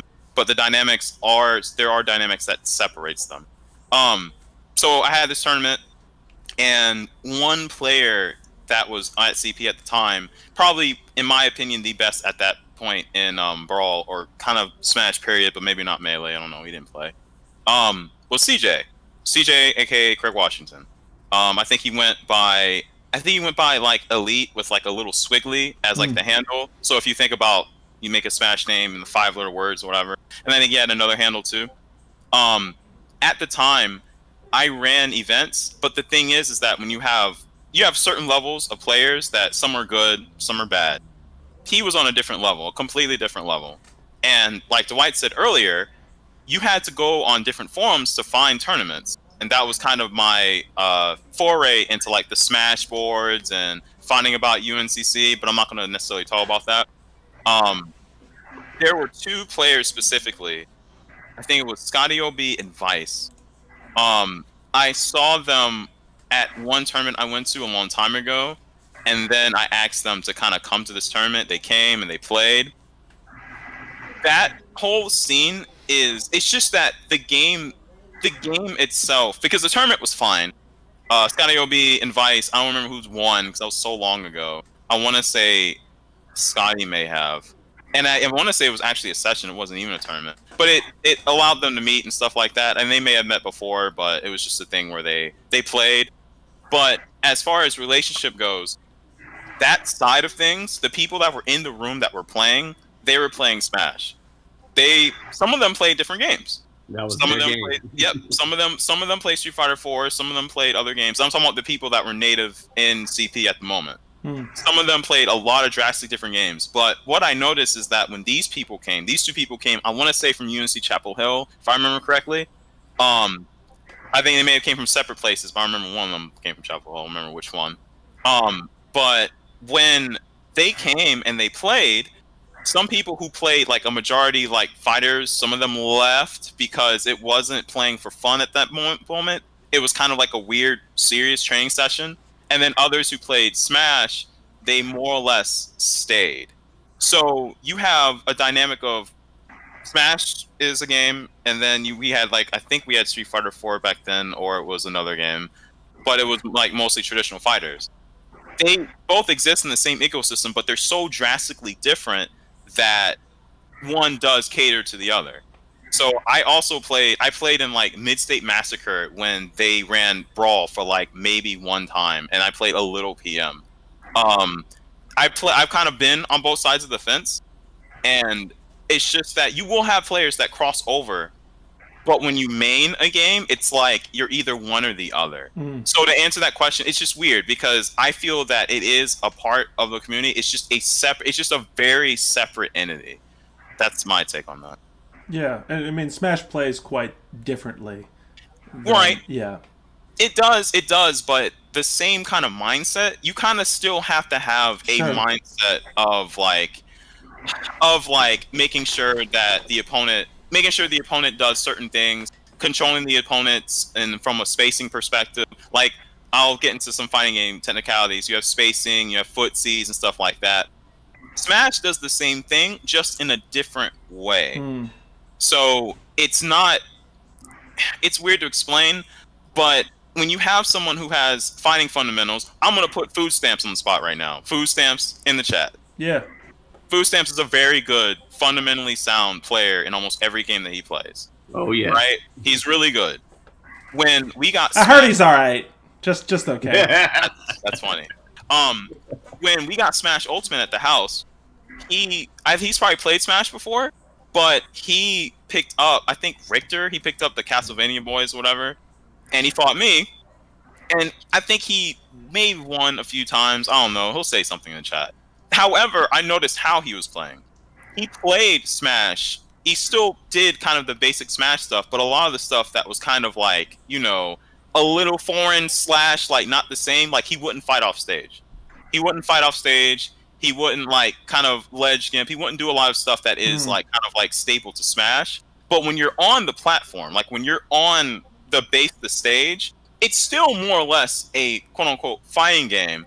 But stuff that's specific to Smash, like stuff on the ledge, fighting in the air and stuff like that is specific to Smash, but it still has the same mentality. All that to say, he is somebody who, if he wanted to play Smash seriously, he could, no problem. He just has to learn the nuances of Smash, and he's there. He's fine. Devon, that brings up an interesting point because, and maybe Stacey, if you don't mind jumping in and helping us kind of explain this to the general audience, because when somebody hears like fighting game, this kind of there are clearly different types of fighting games. Like, you have, I mean, when we're talking Guilty Gear, Street Fighter, Tekken, I mean, Smash Brothers, my personal favorite of them all, I don't know how you all feel about this, but Power Stone, it's the one game I can confidently play anybody, and I'll challenge anybody right now. That's the one game I can feel very comfortable battling anybody, and I'm still waiting for part 3 for sure. And I have memories of playing it at both Electronics Boutique in Eastland Mall and also at Mind Boggle.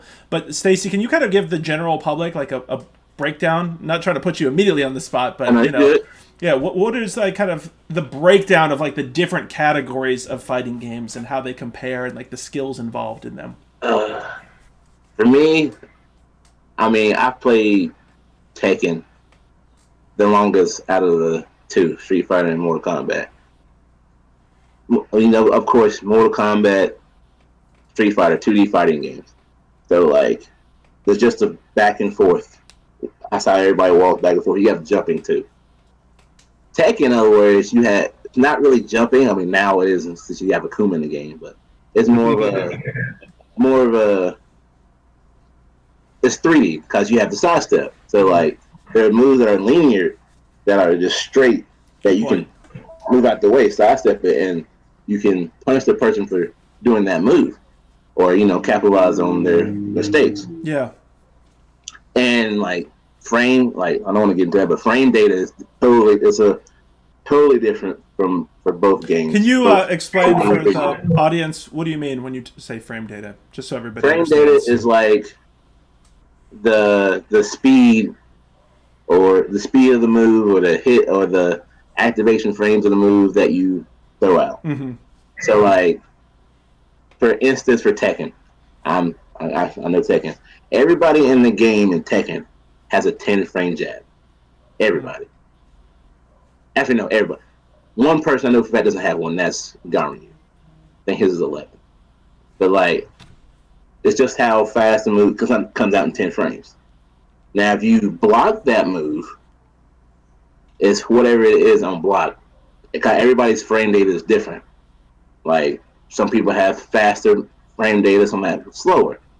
Character I play, Giga's slow. So like, if I do anything bad, most of the time I'm probably gonna get punished for it. So like, it's just, that's how like 2D and 3D separate are different.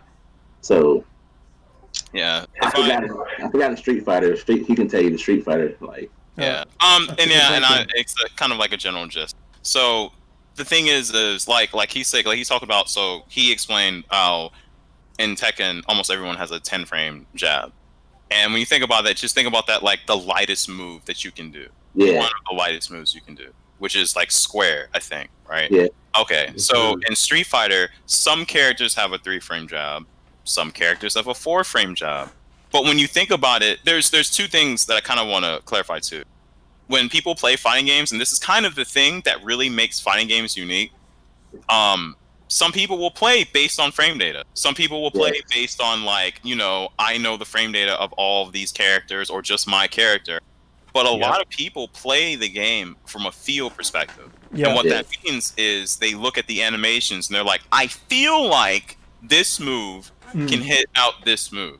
And that's kind of important to distinguish because, I could talk about how in Street Fighter, if I block something, if something is like +2 on block, that's not an end all be all depending on the spacing of a move. But the thing is that even if I have that knowledge in me, if I have that knowledge in me, but I don't have the reactions to actually implement that knowledge, it doesn't mean anything. So you have players that have a ton of knowledge in their head, but they're not able to react to what's going on the screen. And that doesn't necessarily mean it's a slow reaction thing. The thing about fighting games is that it's a battle of the mind, like 100%. So if you're like stressed, or if there's just stuff on your mind, you mess up. Right. Yeah. You're not gonna play well. Yeah. Or if that stress is like putting you in like this weird, serene, angry mind state, and you're like, the only thing I'm thinking about is Tekken. Yeah, I get. But yeah. So the thing about frames, and again, I kind of want to talk about the Smash thing too, because this is also the difference with Smash.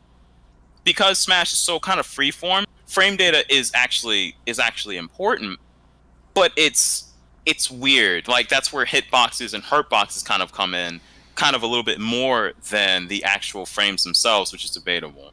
So to clarify the difference between Street Fighter and Tekken, which is really 3D and 2D, if you think about how a character punches or how a character kind of like is moving in Tekken, because of the animation, because in my opinion it is 3D, it has to animate everything, the whole punch, everything.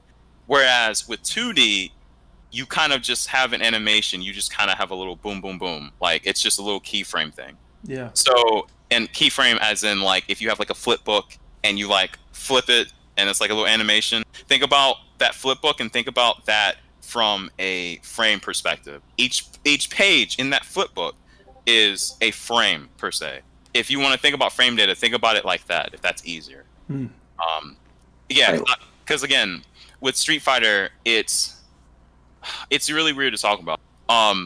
And if I'm okay, I may segue into this. This is a question I have. Yeah, please. What do you think? Okay, so from like a player perspective, right? What is Ace in Street Fighter and Tekken? And when I say Ace, I mean Ace Unlimited. Ace Unlimited is one of the best. You mean Takumi? Damn. Yeah, that's who you talking about. Because when he was playing Street Fighter, he's the person that taught me. He taught me how to feel frame data. I would say that Tom Chadwick taught me what frame data actually means, because when you play 2D games, if somebody hits you with a move that's +5 and you are mashing square, your character's not doing jack anything for those 5 frames, and you feel it. In Tekken, because y'all have side steps, it's like, ugh, like, bruh, I know I can hit him, but he already like in Tekken, if you do like a little 10 framer, you can sidestep out of the way before your opponent can react sometimes. But that's how I learned about frame data from Ace, was like he played Guy, and he had all those little like plus frame traps, and frame trap is literally when you do a move that's so plus that the person cannot hit a button, and if they do hit a button, you definitely punish them for hitting the button. And so it's crazy. Oh, you good? No, I'm sorry, Dwight. So and when you mean plus, it's basically like it's weird to explain, but it's like a move that's like out. Like basically in this state, when you think about like when you hit something and they block it, right? There's this state where you can press a button, but there's still the other opponent that is blocking. They're in a state where they can react. So when something is plus and you hit, or sorry, the person who hits, they hit this move, and then when they hit this move, they can actually hit another move. But the person that's blocking cannot hit. If they hit something, if they press a button, they are going to get hit. Mm-hmm. Do you think that's a good, fair explanation of plus on block? Yes, sir. Okay. I say one of the best Tekken players in the United States. He knows frame data, but he plays by feel, and that's Anakin. Yeah. Ooh. Yeah. I didn't mean to interrupt you. If you keep going. Yeah. But yeah. Mike, does that kind of answer? Yeah. I just want to. I should clarify that I actually know about frame data, just so everybody knows, but it's for the audience as well. Yeah. Potions and Pixels, we try to make this as. It's more of a thing where frame data. That's a whole conversation in itself. Yeah. And it's like it's something to where, and I'm gonna be honest, like 1,000% honest. From a Street Fighter perspective, I played Street Fighter for a while, and I honestly didn't really start thinking about frame data. I want to say until the end of Street Fighter 4.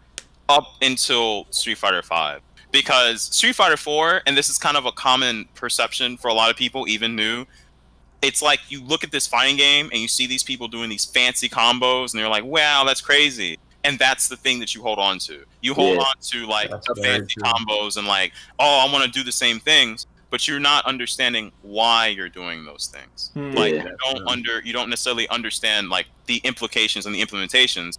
So I played Akuma. I actually played a lot of characters in Street Fighter 4, but I'll just talk about the Akuma aspect because I really liked him. I played Akuma, but the type of person I am, I'm a very kind of passive person, more or less. I don't like being in people's face. I'm a very like kind of calm person. Akuma's not for that. Mm-hmm. You need to be in someone's face with Akuma. Like you need to be all up on them with Akuma. He's just a rage character, whatever. He has moves where, Dwight was talking about, where he basically puts you in a vortex, which is basically, think about it like a system where he's doing a bunch of moves and you're not pressing any buttons.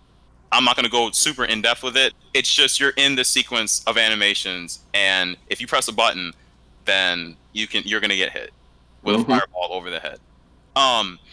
But I did not play him like that. I played him to where, and if I am Simba still in this chat, or Josh Taylor is still in this chat, they remember Demon Flip Jab Throw.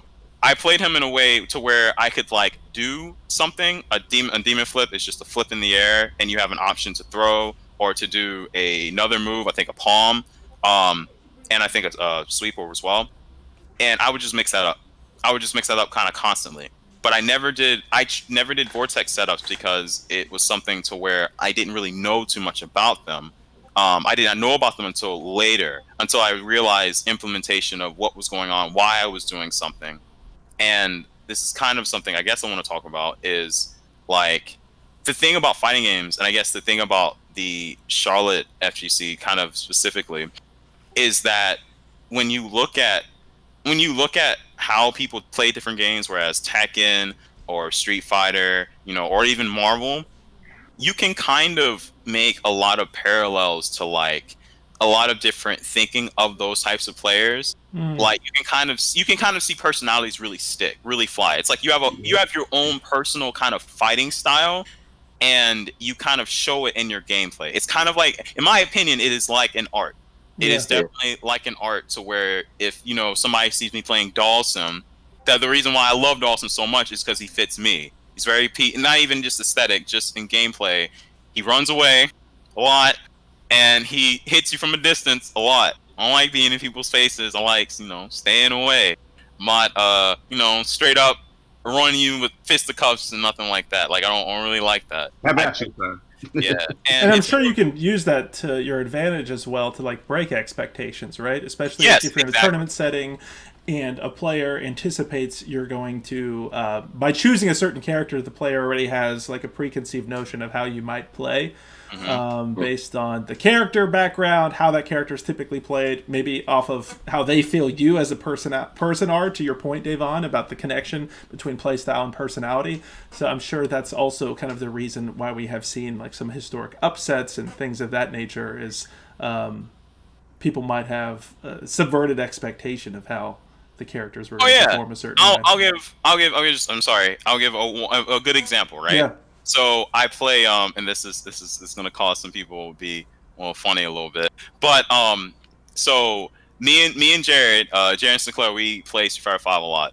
I get on him only because the thing is that his play style is so like aggressive and so like in my face. It actually really counteracts me completely. And he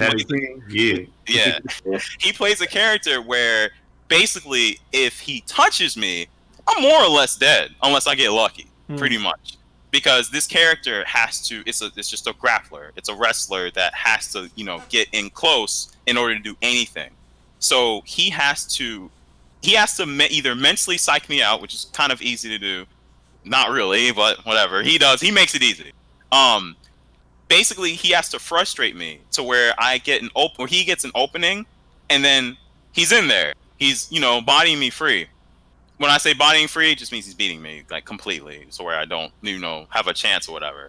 And so we have these like back-to-backs in game, and it's so crazy because it's honestly just a battle of two different ideologies. Because the thing about him and his play is that he is very aggressive, but when he's aggressive, but he's not aggressive in a dumb way. He's aggressive in a very smart way, and that actually speaks to him personality-wise too. So, and a lot of people that have played a lot, my roommate Tony, who's not here, he's in either St. Louis or Seattle. I don't remember which one. Not St. Louis, whichever one. So he ain't here. I would play him a lot. He plays Boxer. He plays Balrog.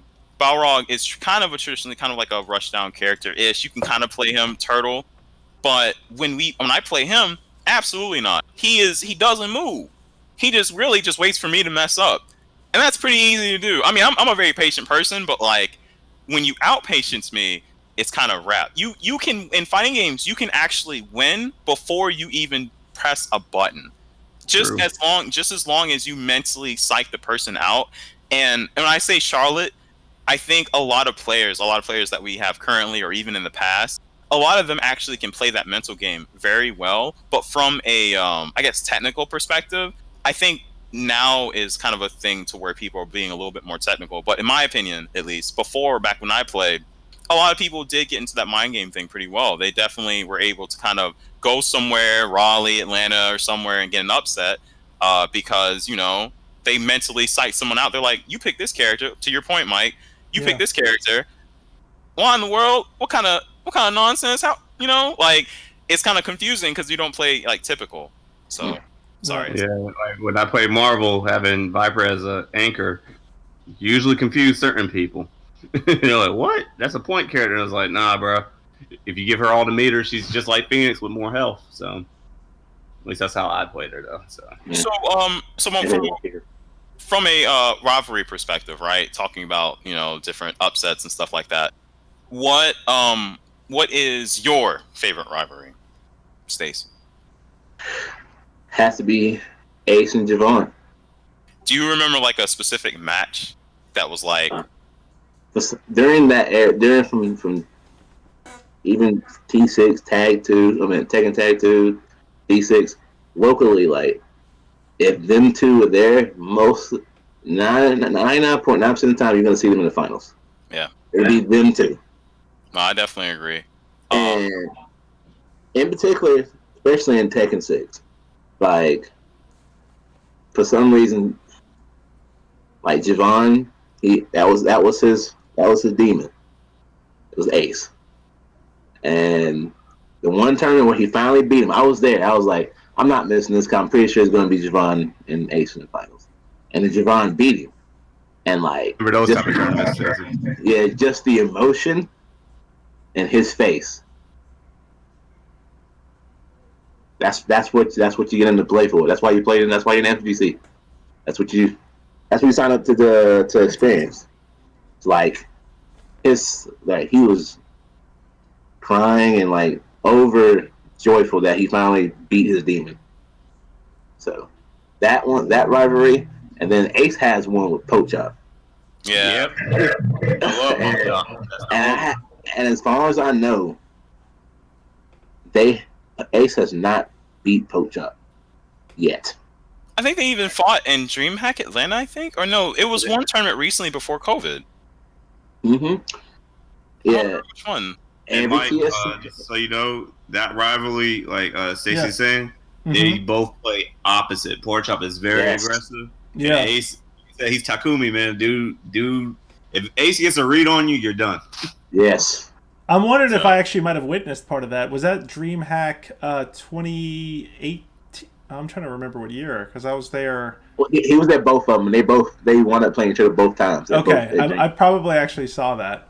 Yeah, but like, as far as I remember, Ace has never beat Pochop in a head-to-head battle. Yeah, and it's close. It's always close, but he just can't pull it out. And we got a couple comments real quick here. Winter Soul saying the storylines, man.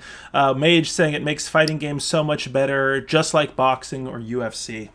Yeah, I agree. So, and that aspect too. So when you think about fighting games, like going to these events and stuff, but there's kind of more to that. So you go to these events, it's fine.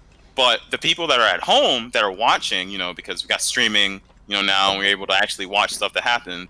That's a whole dynamic too. Because you have people that are, front lines, they're like rooting them on or whatever. And then you have we have like little viewing parties if, some people didn't show up. I'm pretty sure I was at that DreamHack, but you have other people who are watching and they're watching this unfold. And they're like, nail biting. They're like, man, this is about to happen. He's about to win. Like, this is about to be a thing. And then they win or they lose and you're like, you're joyful or you're not. And that really, there's a lot of parallels to that with like sports, boxing, like Mage was mentioning.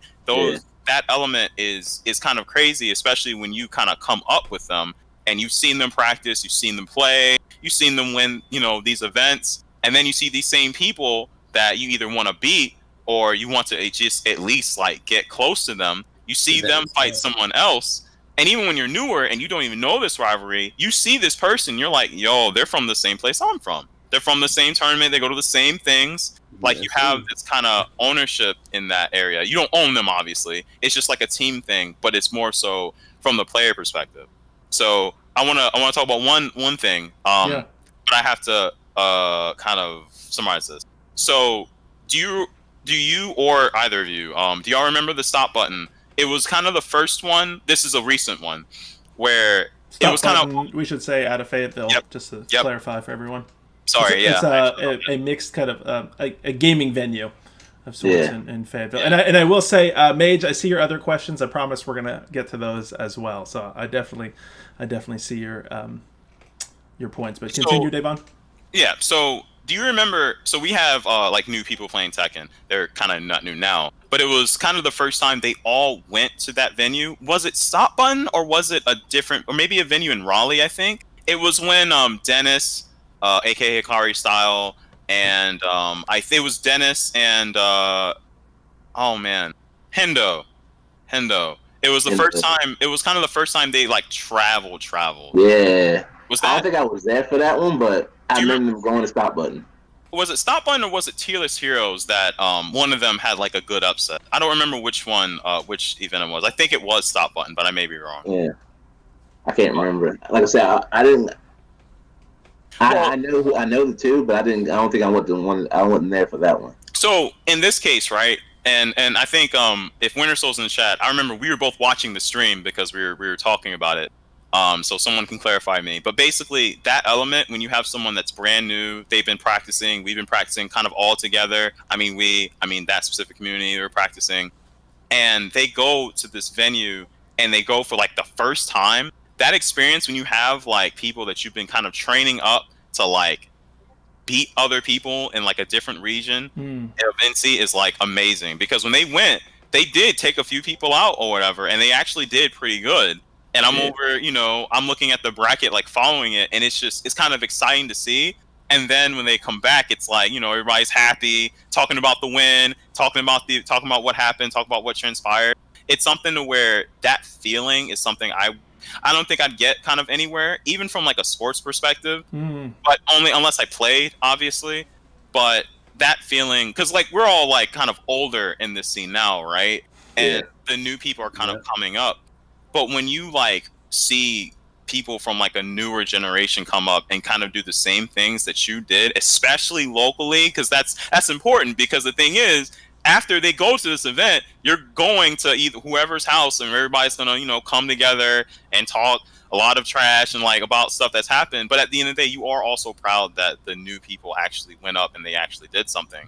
And from the Tekken perspective, that definitely happened kind of more or less recently. Can we talk about that a little bit? Like, what's the pipeline for new players right now? I mean, like, how much is it? I mean, obviously, we're having a different conversation with COVID, right?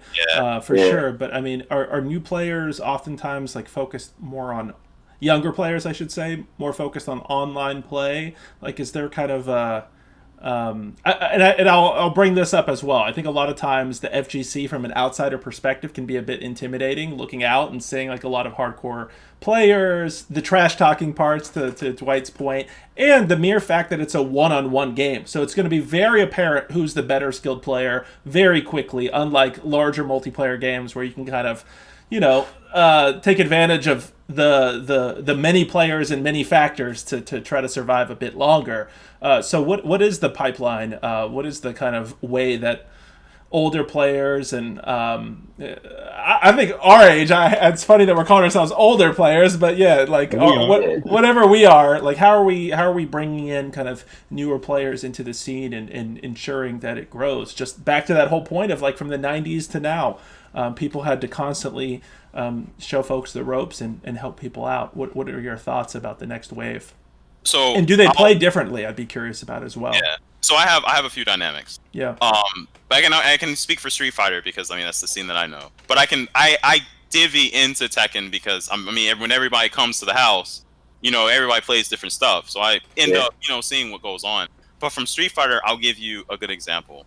So somebody, I think his name, I'm not sure his government, but know him as Killer Cam, right? Killer Cam he's very younger. He's much younger than most of us. But he's actually been playing since 4. He just showed up.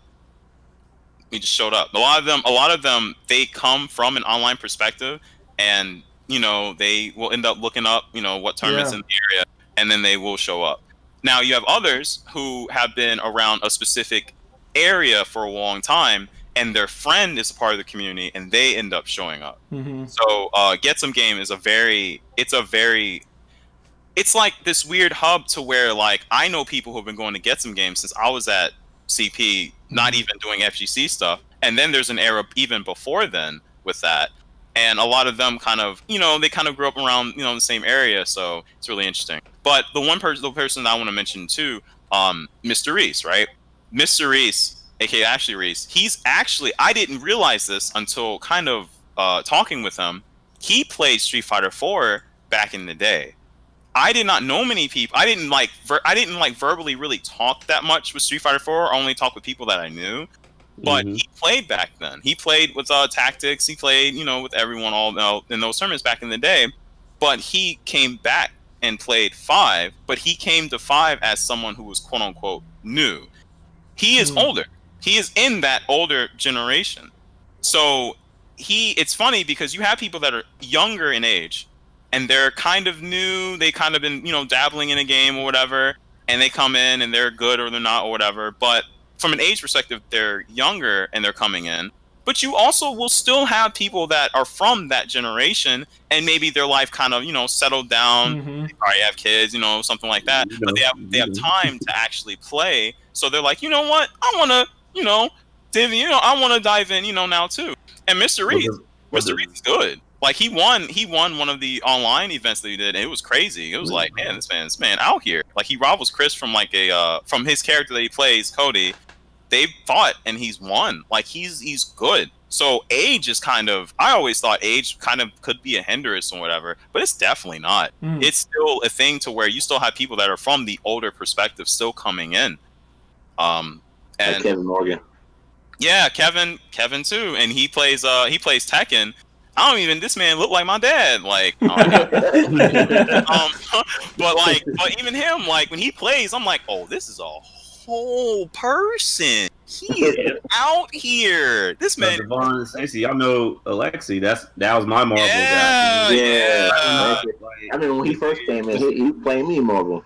Yeah, so Mike, just so you know, Alexi, I met him. He played like Mortal Kombat a lot, and then he was dabbling in Marvel. And like I said, I'm not like the only.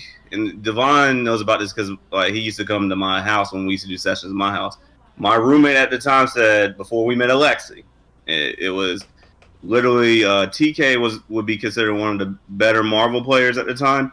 But my roommate Brandon made fun of me by going, Dwight's the best Marvel player because every time he's been in a bracket against somebody that was like an Evo winner. So I fought Flocker, and I think I fought another one, Kazunoko. So I fought 2 top 8 players and one champion at one time.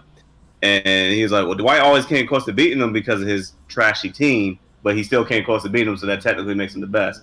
And then our homeboy TK was really good. But when me and TK both retired, Alexi showed up, and I put some money into helping that boy come with us to tournaments and doing what he needed to do. And I won't say I was like the best sponsor at the time because I was young and stupid. But when it came down to like, hey, Alexi, what tournament you want to go to, man? All right, I'm going to try to pay your way into that one or this one. Yeah. But like Devon said, when you train somebody up and they're actually taking wins off of people, it's real hype. It feels good. Like you're cultivating those new trees to grow, basically. You got a Rocky Creed situation going on, and you connected to it in that way. I feel you on that. And is there enough of that happening in the community? Like, were other people doing the same thing, Dwight? I mean, I would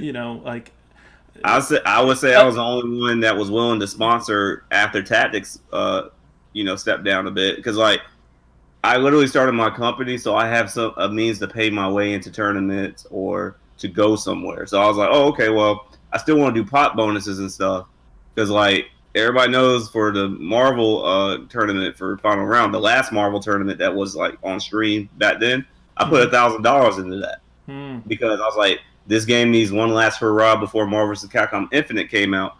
But then Infinite came out, it was trash, and everybody went back to 3. And I was like, oh, that was a wasted, that was a wasted gesture, but it's still the gesture in itself. But I used to sponsor people. I had a whole team. Yeah. At one time, and I was like, nah, let's just wait a little bit back up before we do anything else. But Alexi was my first guy. I would say from a FGC perspective, I'm not going to try to judge different scenes or whatever, but from that perspective, a lot of people have kind of different ways of doing it. I kind of admire from the Tekken perspective and Mortal Kombat, honestly. because Mortal Kombat also has a lot of new people. And Yep. Alexi, so like so like Dwight talked about Alexi, right? Alexi's another Awesome. candidate. He's another candidate because he is really good, and he was really good back in the day. He was really good back in the day, but he was younger back then, and now he's all adorable, got all these kids running around and stuff, and still beating people. Like he either won DreamHack or he got like second or third, I think, or something like that. And there Very are mad about it, but he did it. yeah. There's a whole slew of people from like Winthrop. I think that's the Phenom crew. There's a whole slew of different people who play MK. Even some people like Adolf. Wow, Papa. I'm gonna call him Papa Dolph.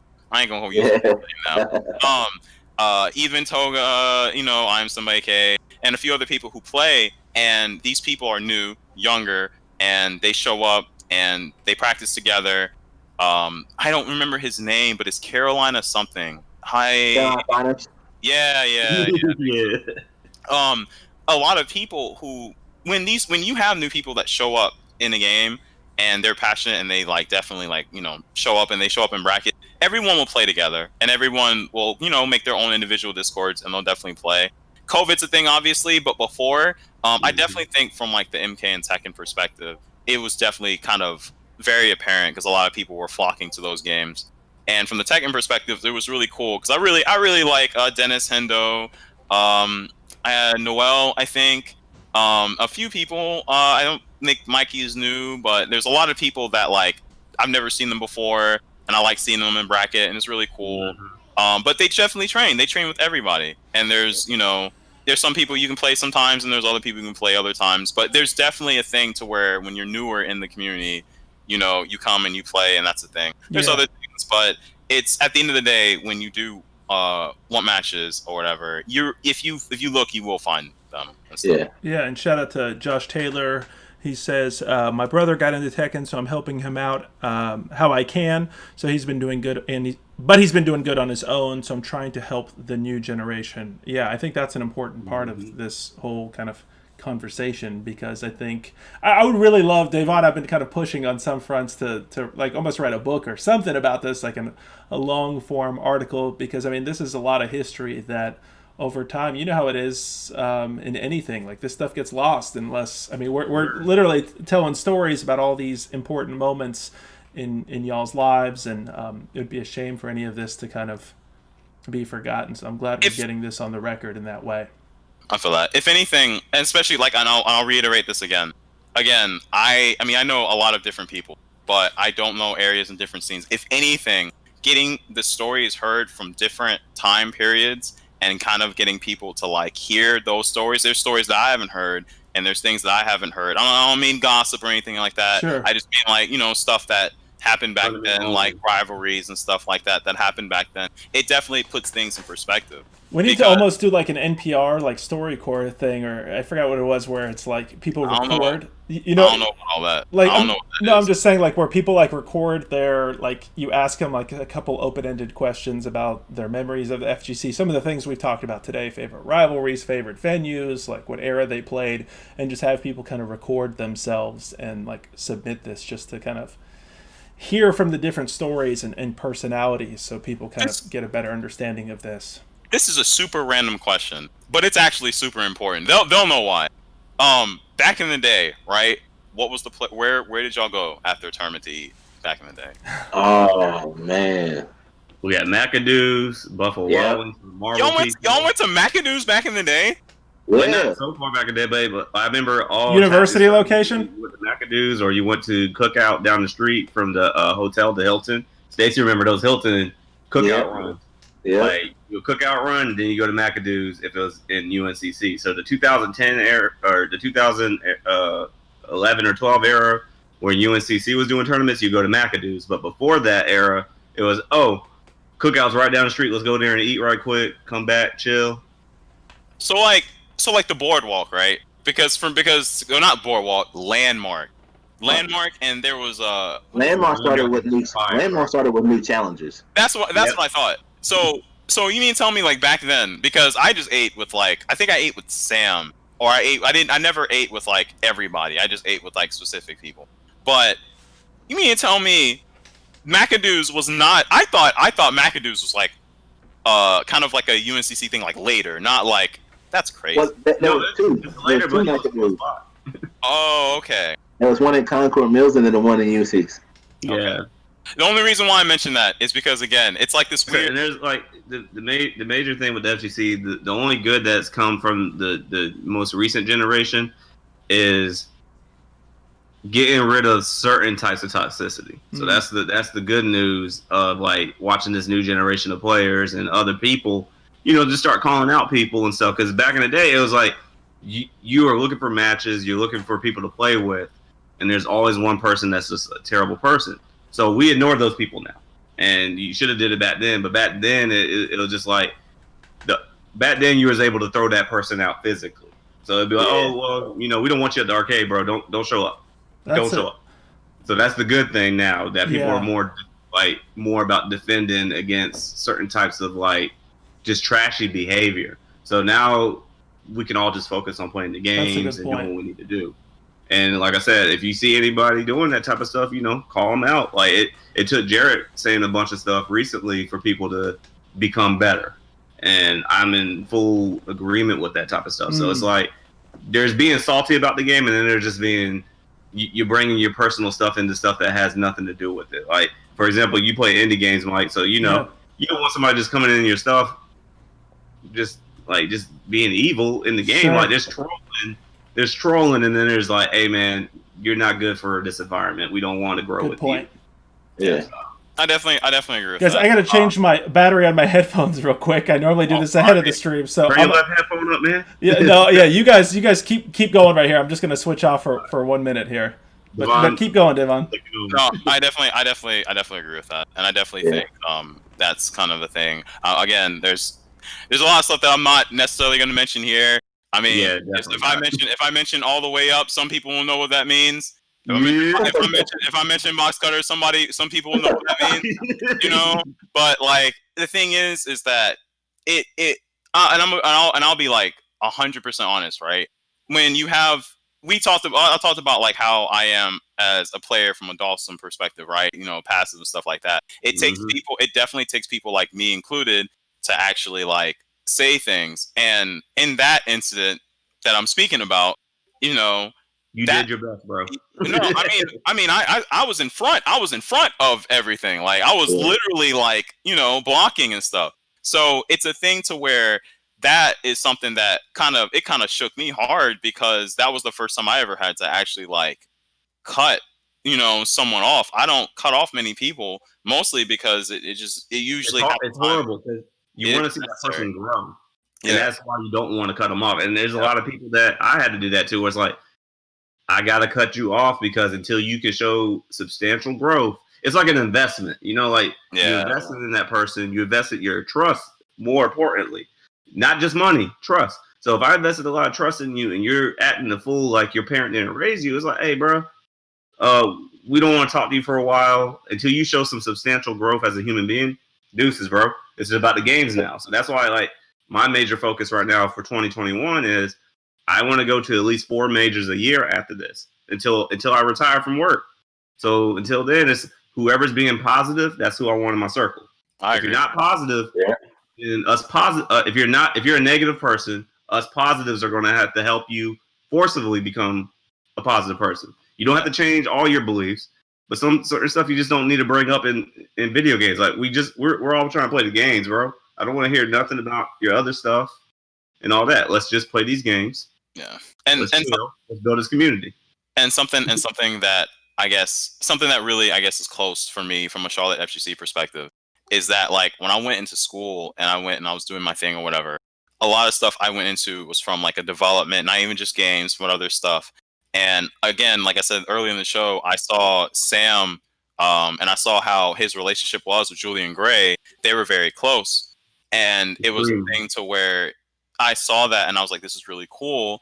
And then I saw how Sam tried to like integrate his game with the FGC, how there was a lot of parallels with a lot of like development stuff. But at the same time, me as a person back then, even still now, very insecure about a lot of different stuff. But the thing about the fighting games in general is that when you play someone, it forces you out of that.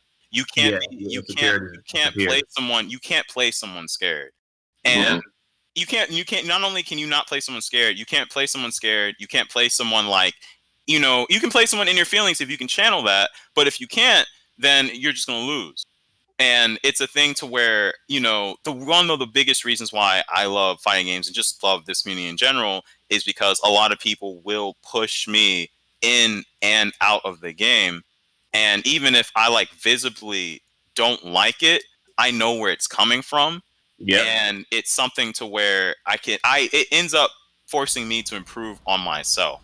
So it's something to where when, at least in my opinion, when other people kind of look at a lot of stuff that like you've done, Dwight, with Creative Flame, or even like Red Panda back in the day, it's kind of inspiring. It's inspiring to see stuff like that because you see someone coming from a, we just play games perspective to I'm a whole business owner perspective. But even still, like people who help out or people who are like always there, you kind of see their growth too. It's a thing to where you definitely fighting games. It isn't just about like, it is just about playing the game, obviously, but you definitely get a lot of self growth from doing that. And that's something that I feel that the outside perspective doesn't know. Like if I put it in like a weird kind of timeline thing, it's like you go in a tournament, you get bodied, you lose, and you meet people, then you meet people, and then you meet people that are kind of somewhat in your trade, and then you like kind of get close to them a little bit, ask them some questions on some stuff, and then that leads to connections, it leads to more. It's the same thing that happens in almost every kind of circle, but it's kind of cool with fighting games because you're always fighting either yourself or someone else, and you can either fight them and just kind of leave them alone, like leave them like, I beat you, okay, or you can try to build each other up. And that's something that I definitely really do like about this community. In some cases, it can be harsh, but in a lot of cases, the harshness is definitely needed.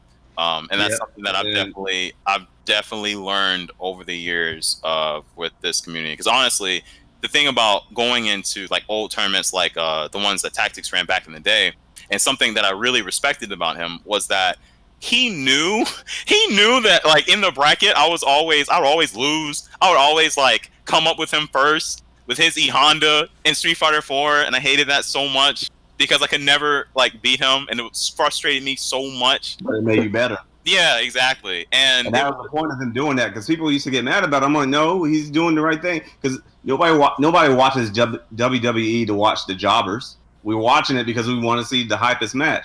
If you come from the bottom, though, that's even more hype than the two matches that are going to happen. So it's just like good point.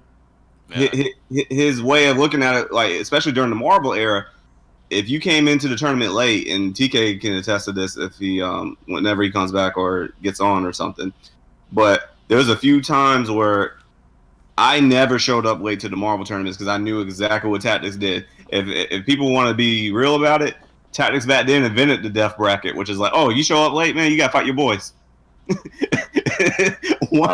He did the Joker. He broke the pull stick, left it on the. He just broke the pull stick and let you. He's like, hey, have at it, bro. Yeah.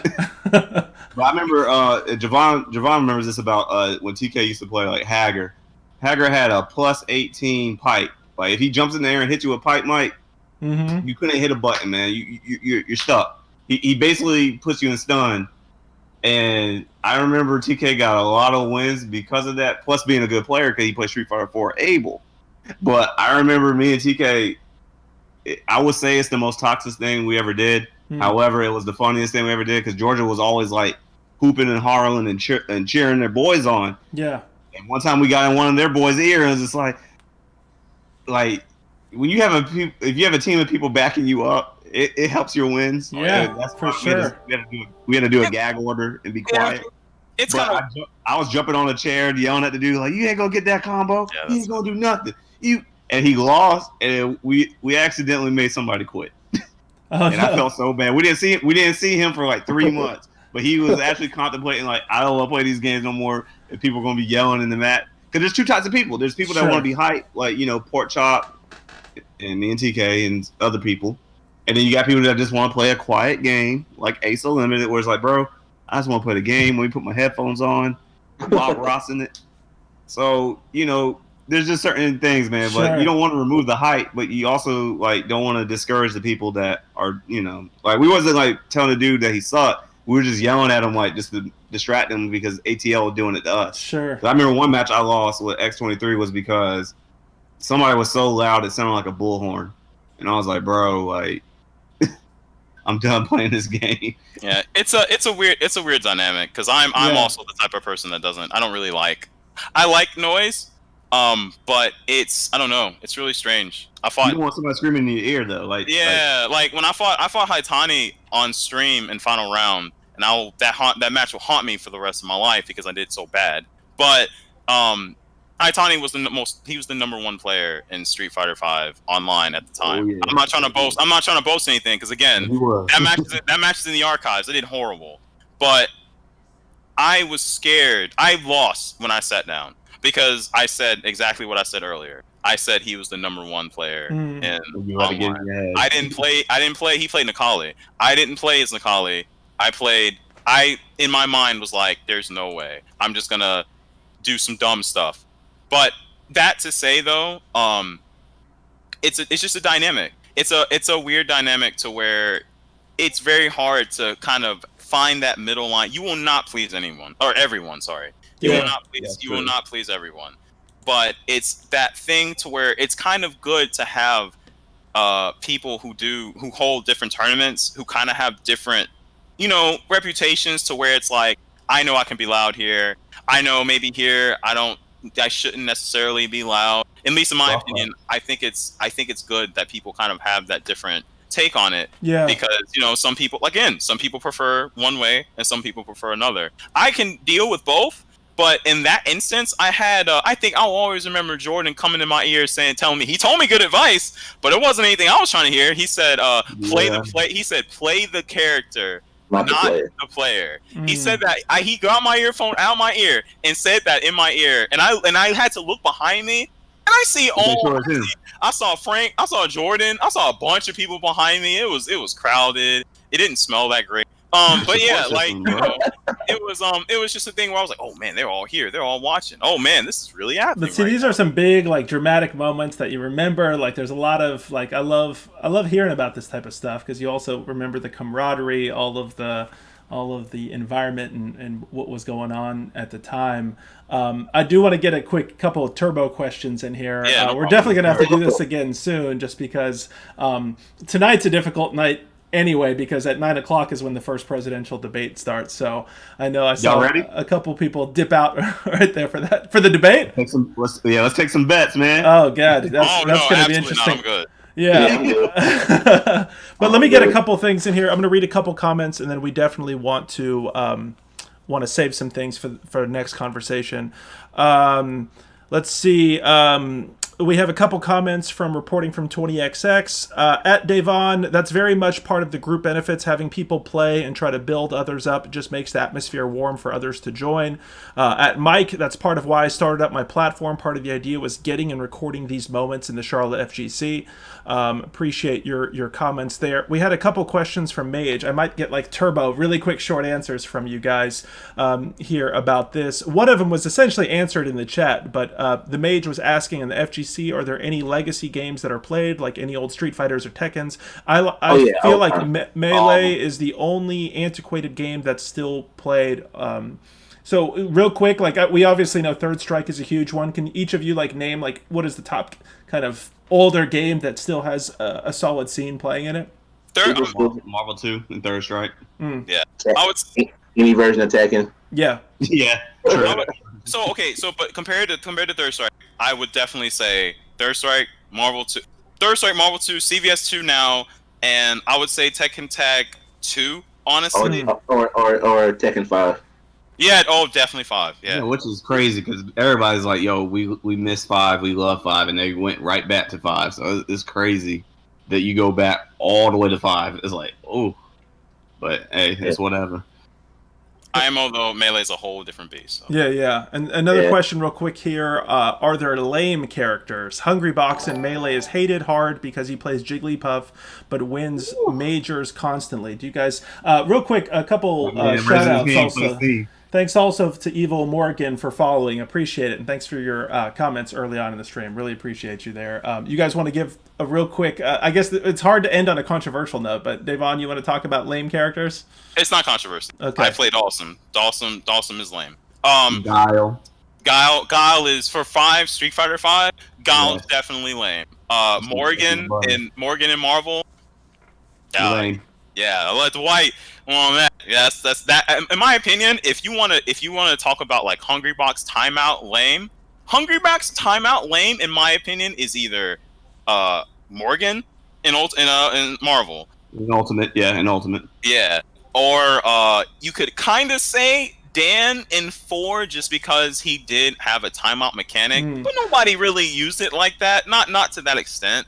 And then the other form of lame is doing what people did with 4 once Elena became popular, which was I'm gonna use the best neutral possible, because she had really stretchy limbs, but not like Dalsim where it made you unsafe. But then if you get her super meter up, I'm just gonna do healing, and now I'm just gonna back away from you. Now I got the life lead again. So there are lame characters in these games. I don't know Jack what it is in Tekken though. So Jack 7. Tekken. It's Jack. Okay. All the way. So Jack. you were contemplating there for a moment, Stacey. I was thinking,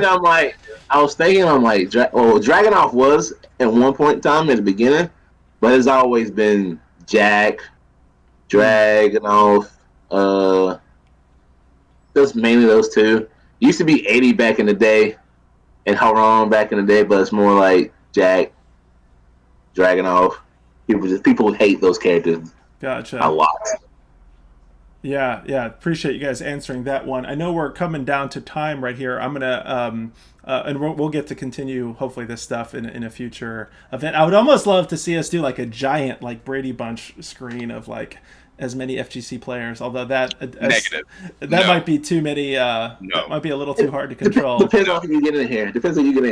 Negative. Let's bring in all those toxic folks and let them. You really want that? You really want that low sponsorship? You don't want that. Yeah, exactly. You want it that bad. You want it that bad. Yeah, we gotta keep that up. Although we got some other sponsors lined up too, so we can maybe find a more appropriate sponsor. You have to pick and choose.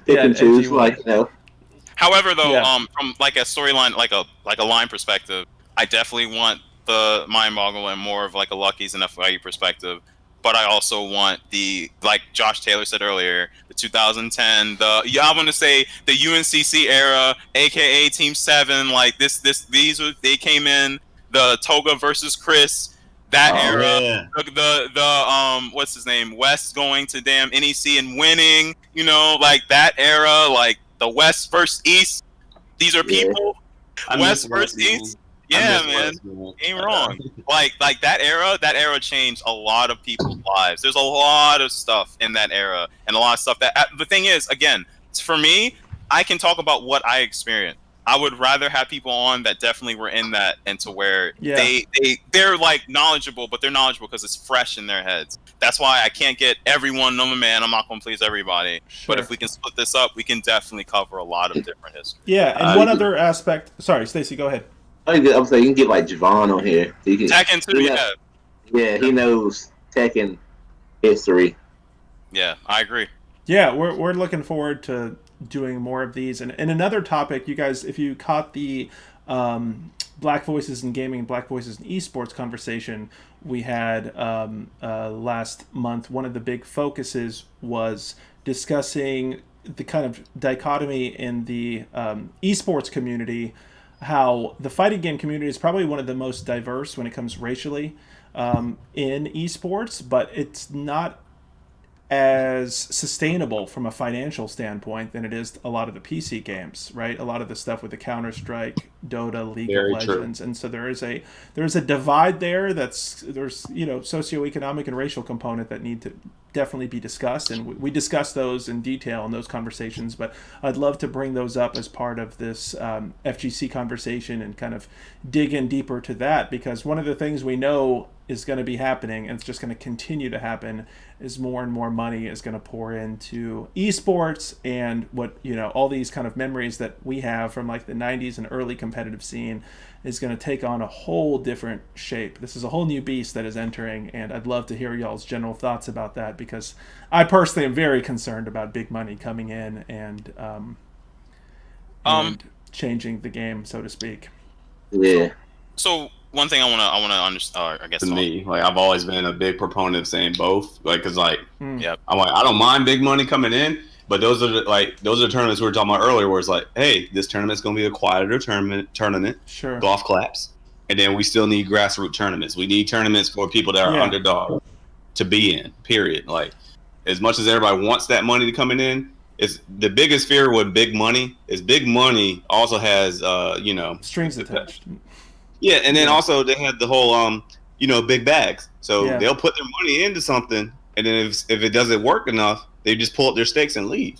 They just leave. Like it's like getting evicted, but the homeowner takes the house from you, like, in your face. Like, hey, that's you know, all your stuff is out on the driveway, man. And we're going to teleport the house somewhere else. And I'll clarify what I said as well, Dwight, because you brought up some really good points there. I'm not necessarily. I'm fearful of. I'm fearful that in a rush to like legitimize gaming, you know, I think all of us grew up in an era where gaming wasn't necessarily the norm, right? And so I think to justify it to our parents or to our peers or whoever it might have been, there was like a rush to kind of legitimize gaming, show it's professional, or show that it's producing like works of art on the caliber of cinema or books. And so my concern is that like a lot of gamers are like super excited when big money comes in, or like a major sports franchise is sponsoring an esport, or a major franchise owner in the traditional sports is opening up a franchise in esports. And my concern is that we're just recreating the same kind of dynamics where it's traditionally a get richer dynamic, where the people who are already rich, a lot of them don't, honestly, if I'm being blunt about it, don't care about these games. They only care about them because they're now financially viable and like and they're bringing money in. Exactly. So that's my concern. A lot of money though. It's weird. It's like, how you gonna put, like, for example, that's like putting $100,000 to something that only makes you like $5K a month. It doesn't make sense. And then, like you said, a lot of these big companies, it'd just be better for y'all to give us, like, you know, I say this out loud all the time. I'm like, I'd rather y'all just give us a pot bonus because you like the situation, the game, and the people. Sure. Than to be like, hey, I'm going to start a whole entire tournament by myself. Because Capcom has done a lot of shady stuff over the years to a lot of tournaments. So that's another part of the history that we could talk about later. Yeah, and it's what they expect out of it. Like, just to give a shout out to the sponsor of this, Lowe's doesn't have like strings attached for this type of stuff. They want to see. Yeah. We are a nonprofit organization, I should say, so we kind of operate differently than most. But you know, there's nothing here that like Lowe's is like telling me what they're trying to get out of this. You know what I'm saying? Like, they're not like we're trying to get this or that out of it. Same with Red Bull, who's sponsored our stuff in the past. And so I think Red Bull has always been an awesome sponsor. Yeah. Like, for everybody, it's like Red Bull is just like, hey, we're here. Exactly. How y'all doing? Exactly. And that's super important, like, style of organizing. And I think that's why they're respected. A lot of these groups are respected. But I think we all know that there are a lot of companies that don't have that dynamic in play and who want to sponsor things, make sure their stuff is plastered over everything, make sure that it's they're getting it. And I think we're seeing that all the time now on the esports side. And so I guess what I want, my concern is that, you know, that we make a player focused leagues that are not exploitive of sponsors. That the sponsors are exploiting players, and that you know, we're keeping a lot of the dynamics, the things like Dwight, you were saying, like even the spirit of the earlier eras alive. So so if I interrupt, sorry, I don't like interrupting people. No, please. So here's the thing, right? Like, and that a lot of that aspect I get, but you do have to understand that from a player perspective, it doesn't matter what game either, players will go for money. And the thing is that it's like, I don't want them. I mean, I don't want like bigger companies to kind of show up and kind of ruin the fun. The fun will never be ruined. Where you have a garage, where you have a room, True. Someone is gonna run a Marvel or something in it. So those memories will kind of always be there. It's going to take a lot to just like root things out, even though I know it's happening right now. But the biggest thing from like a camaraderie, and we use Charlotte as an example, is that at least in Charlotte's perspective, if you have top players in any game, if I list them off, whatever, all of them, if they're doing stuff for themselves, they're trying to get them more established so that they can just be playing and they can play and eat. They don't have to do no other work. They don't have to do anything like that.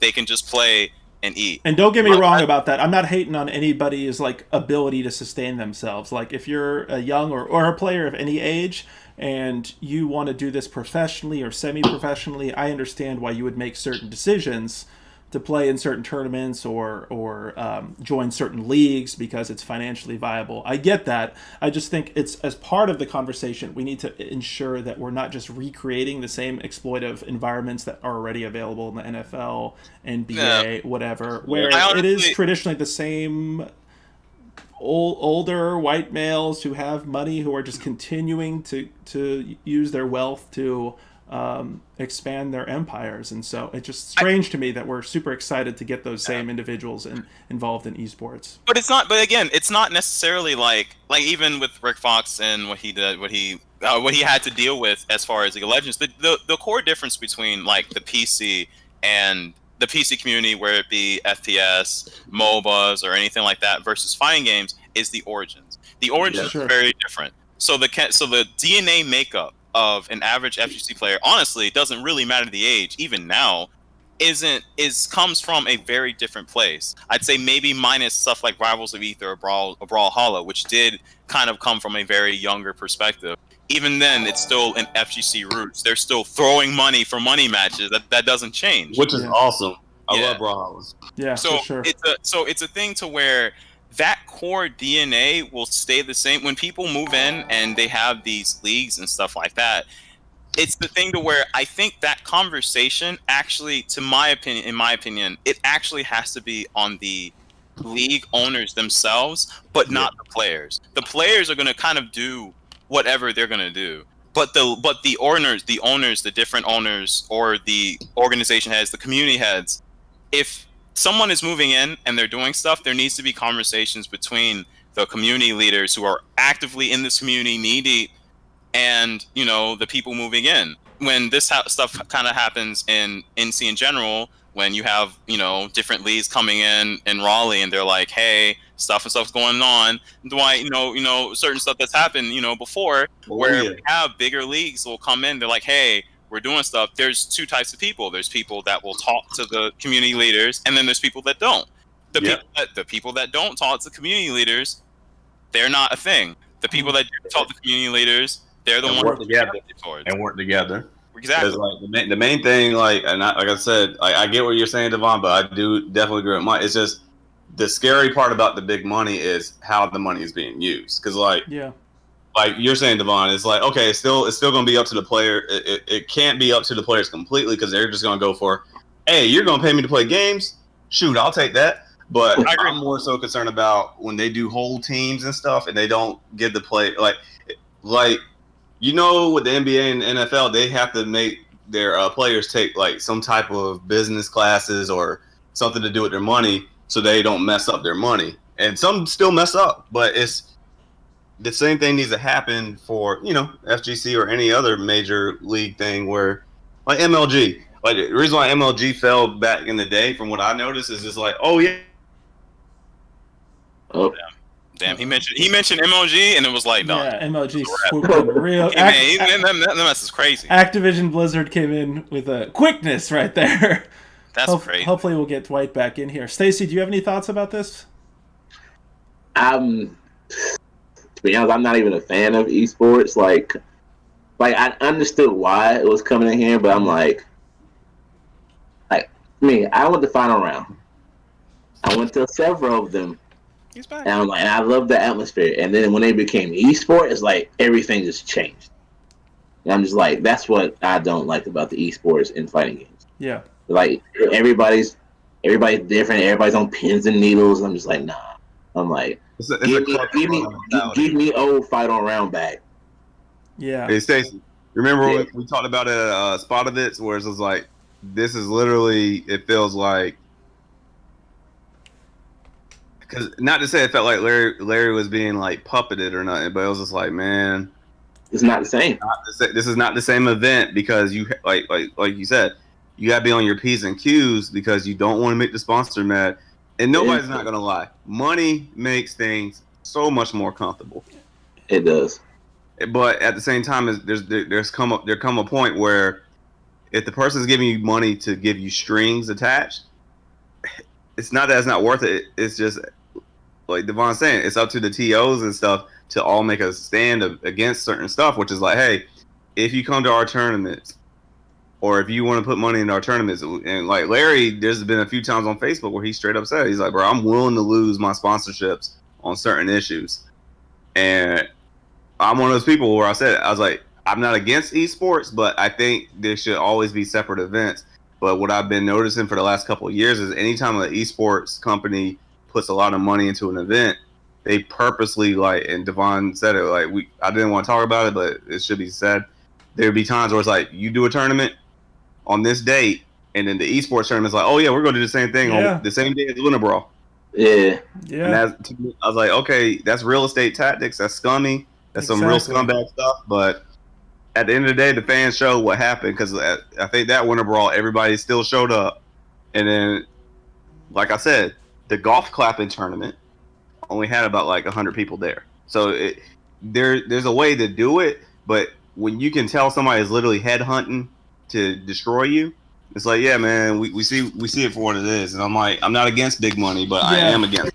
And I think that's a good point, Dwight, because I think the FGC, and that might be why there's been a little hesitancy on some of the big financial players, is because of like the authenticity in the FGC. I mean, we even know with this conversation, right? With this conversation, we're like all making sure that we're like respecting like other players. We're respecting like the history. There's a type of culture in the FGC that isn't necessarily present in maybe some of the newer games. And so I think that I guess is a bit of a double-edged sword based on what you all have told me today.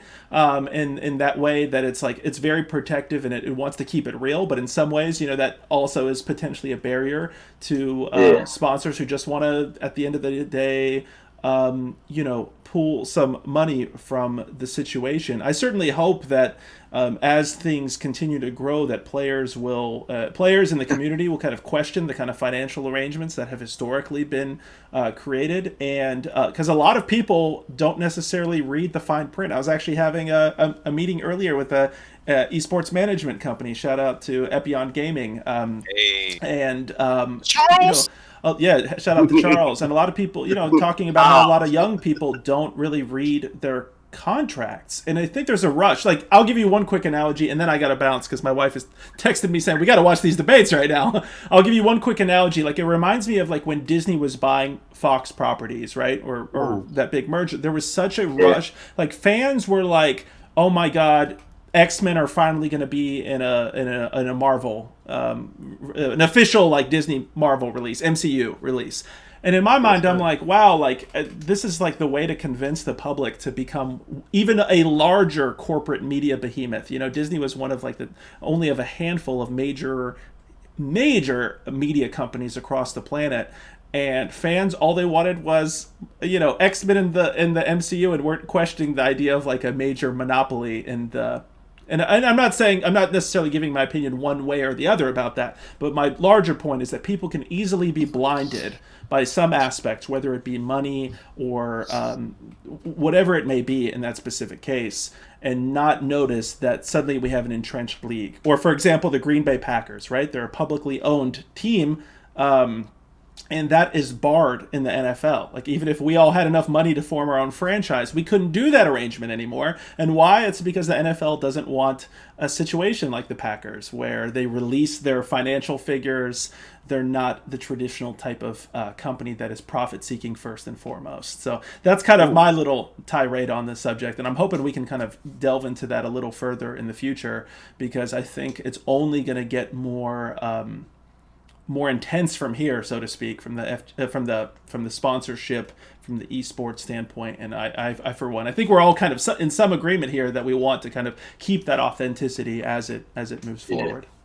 Yeah, I definitely am. I just want to make sure that from a community perspective, that they understand that there is a caliber of the tournaments that are being held, and that if you honestly want to step up in that regard, that you do have to meet that caliber. You do have to step up. Just Sure. because the tournaments don't necessarily have to always be budget. Just because, and I got told by this recently.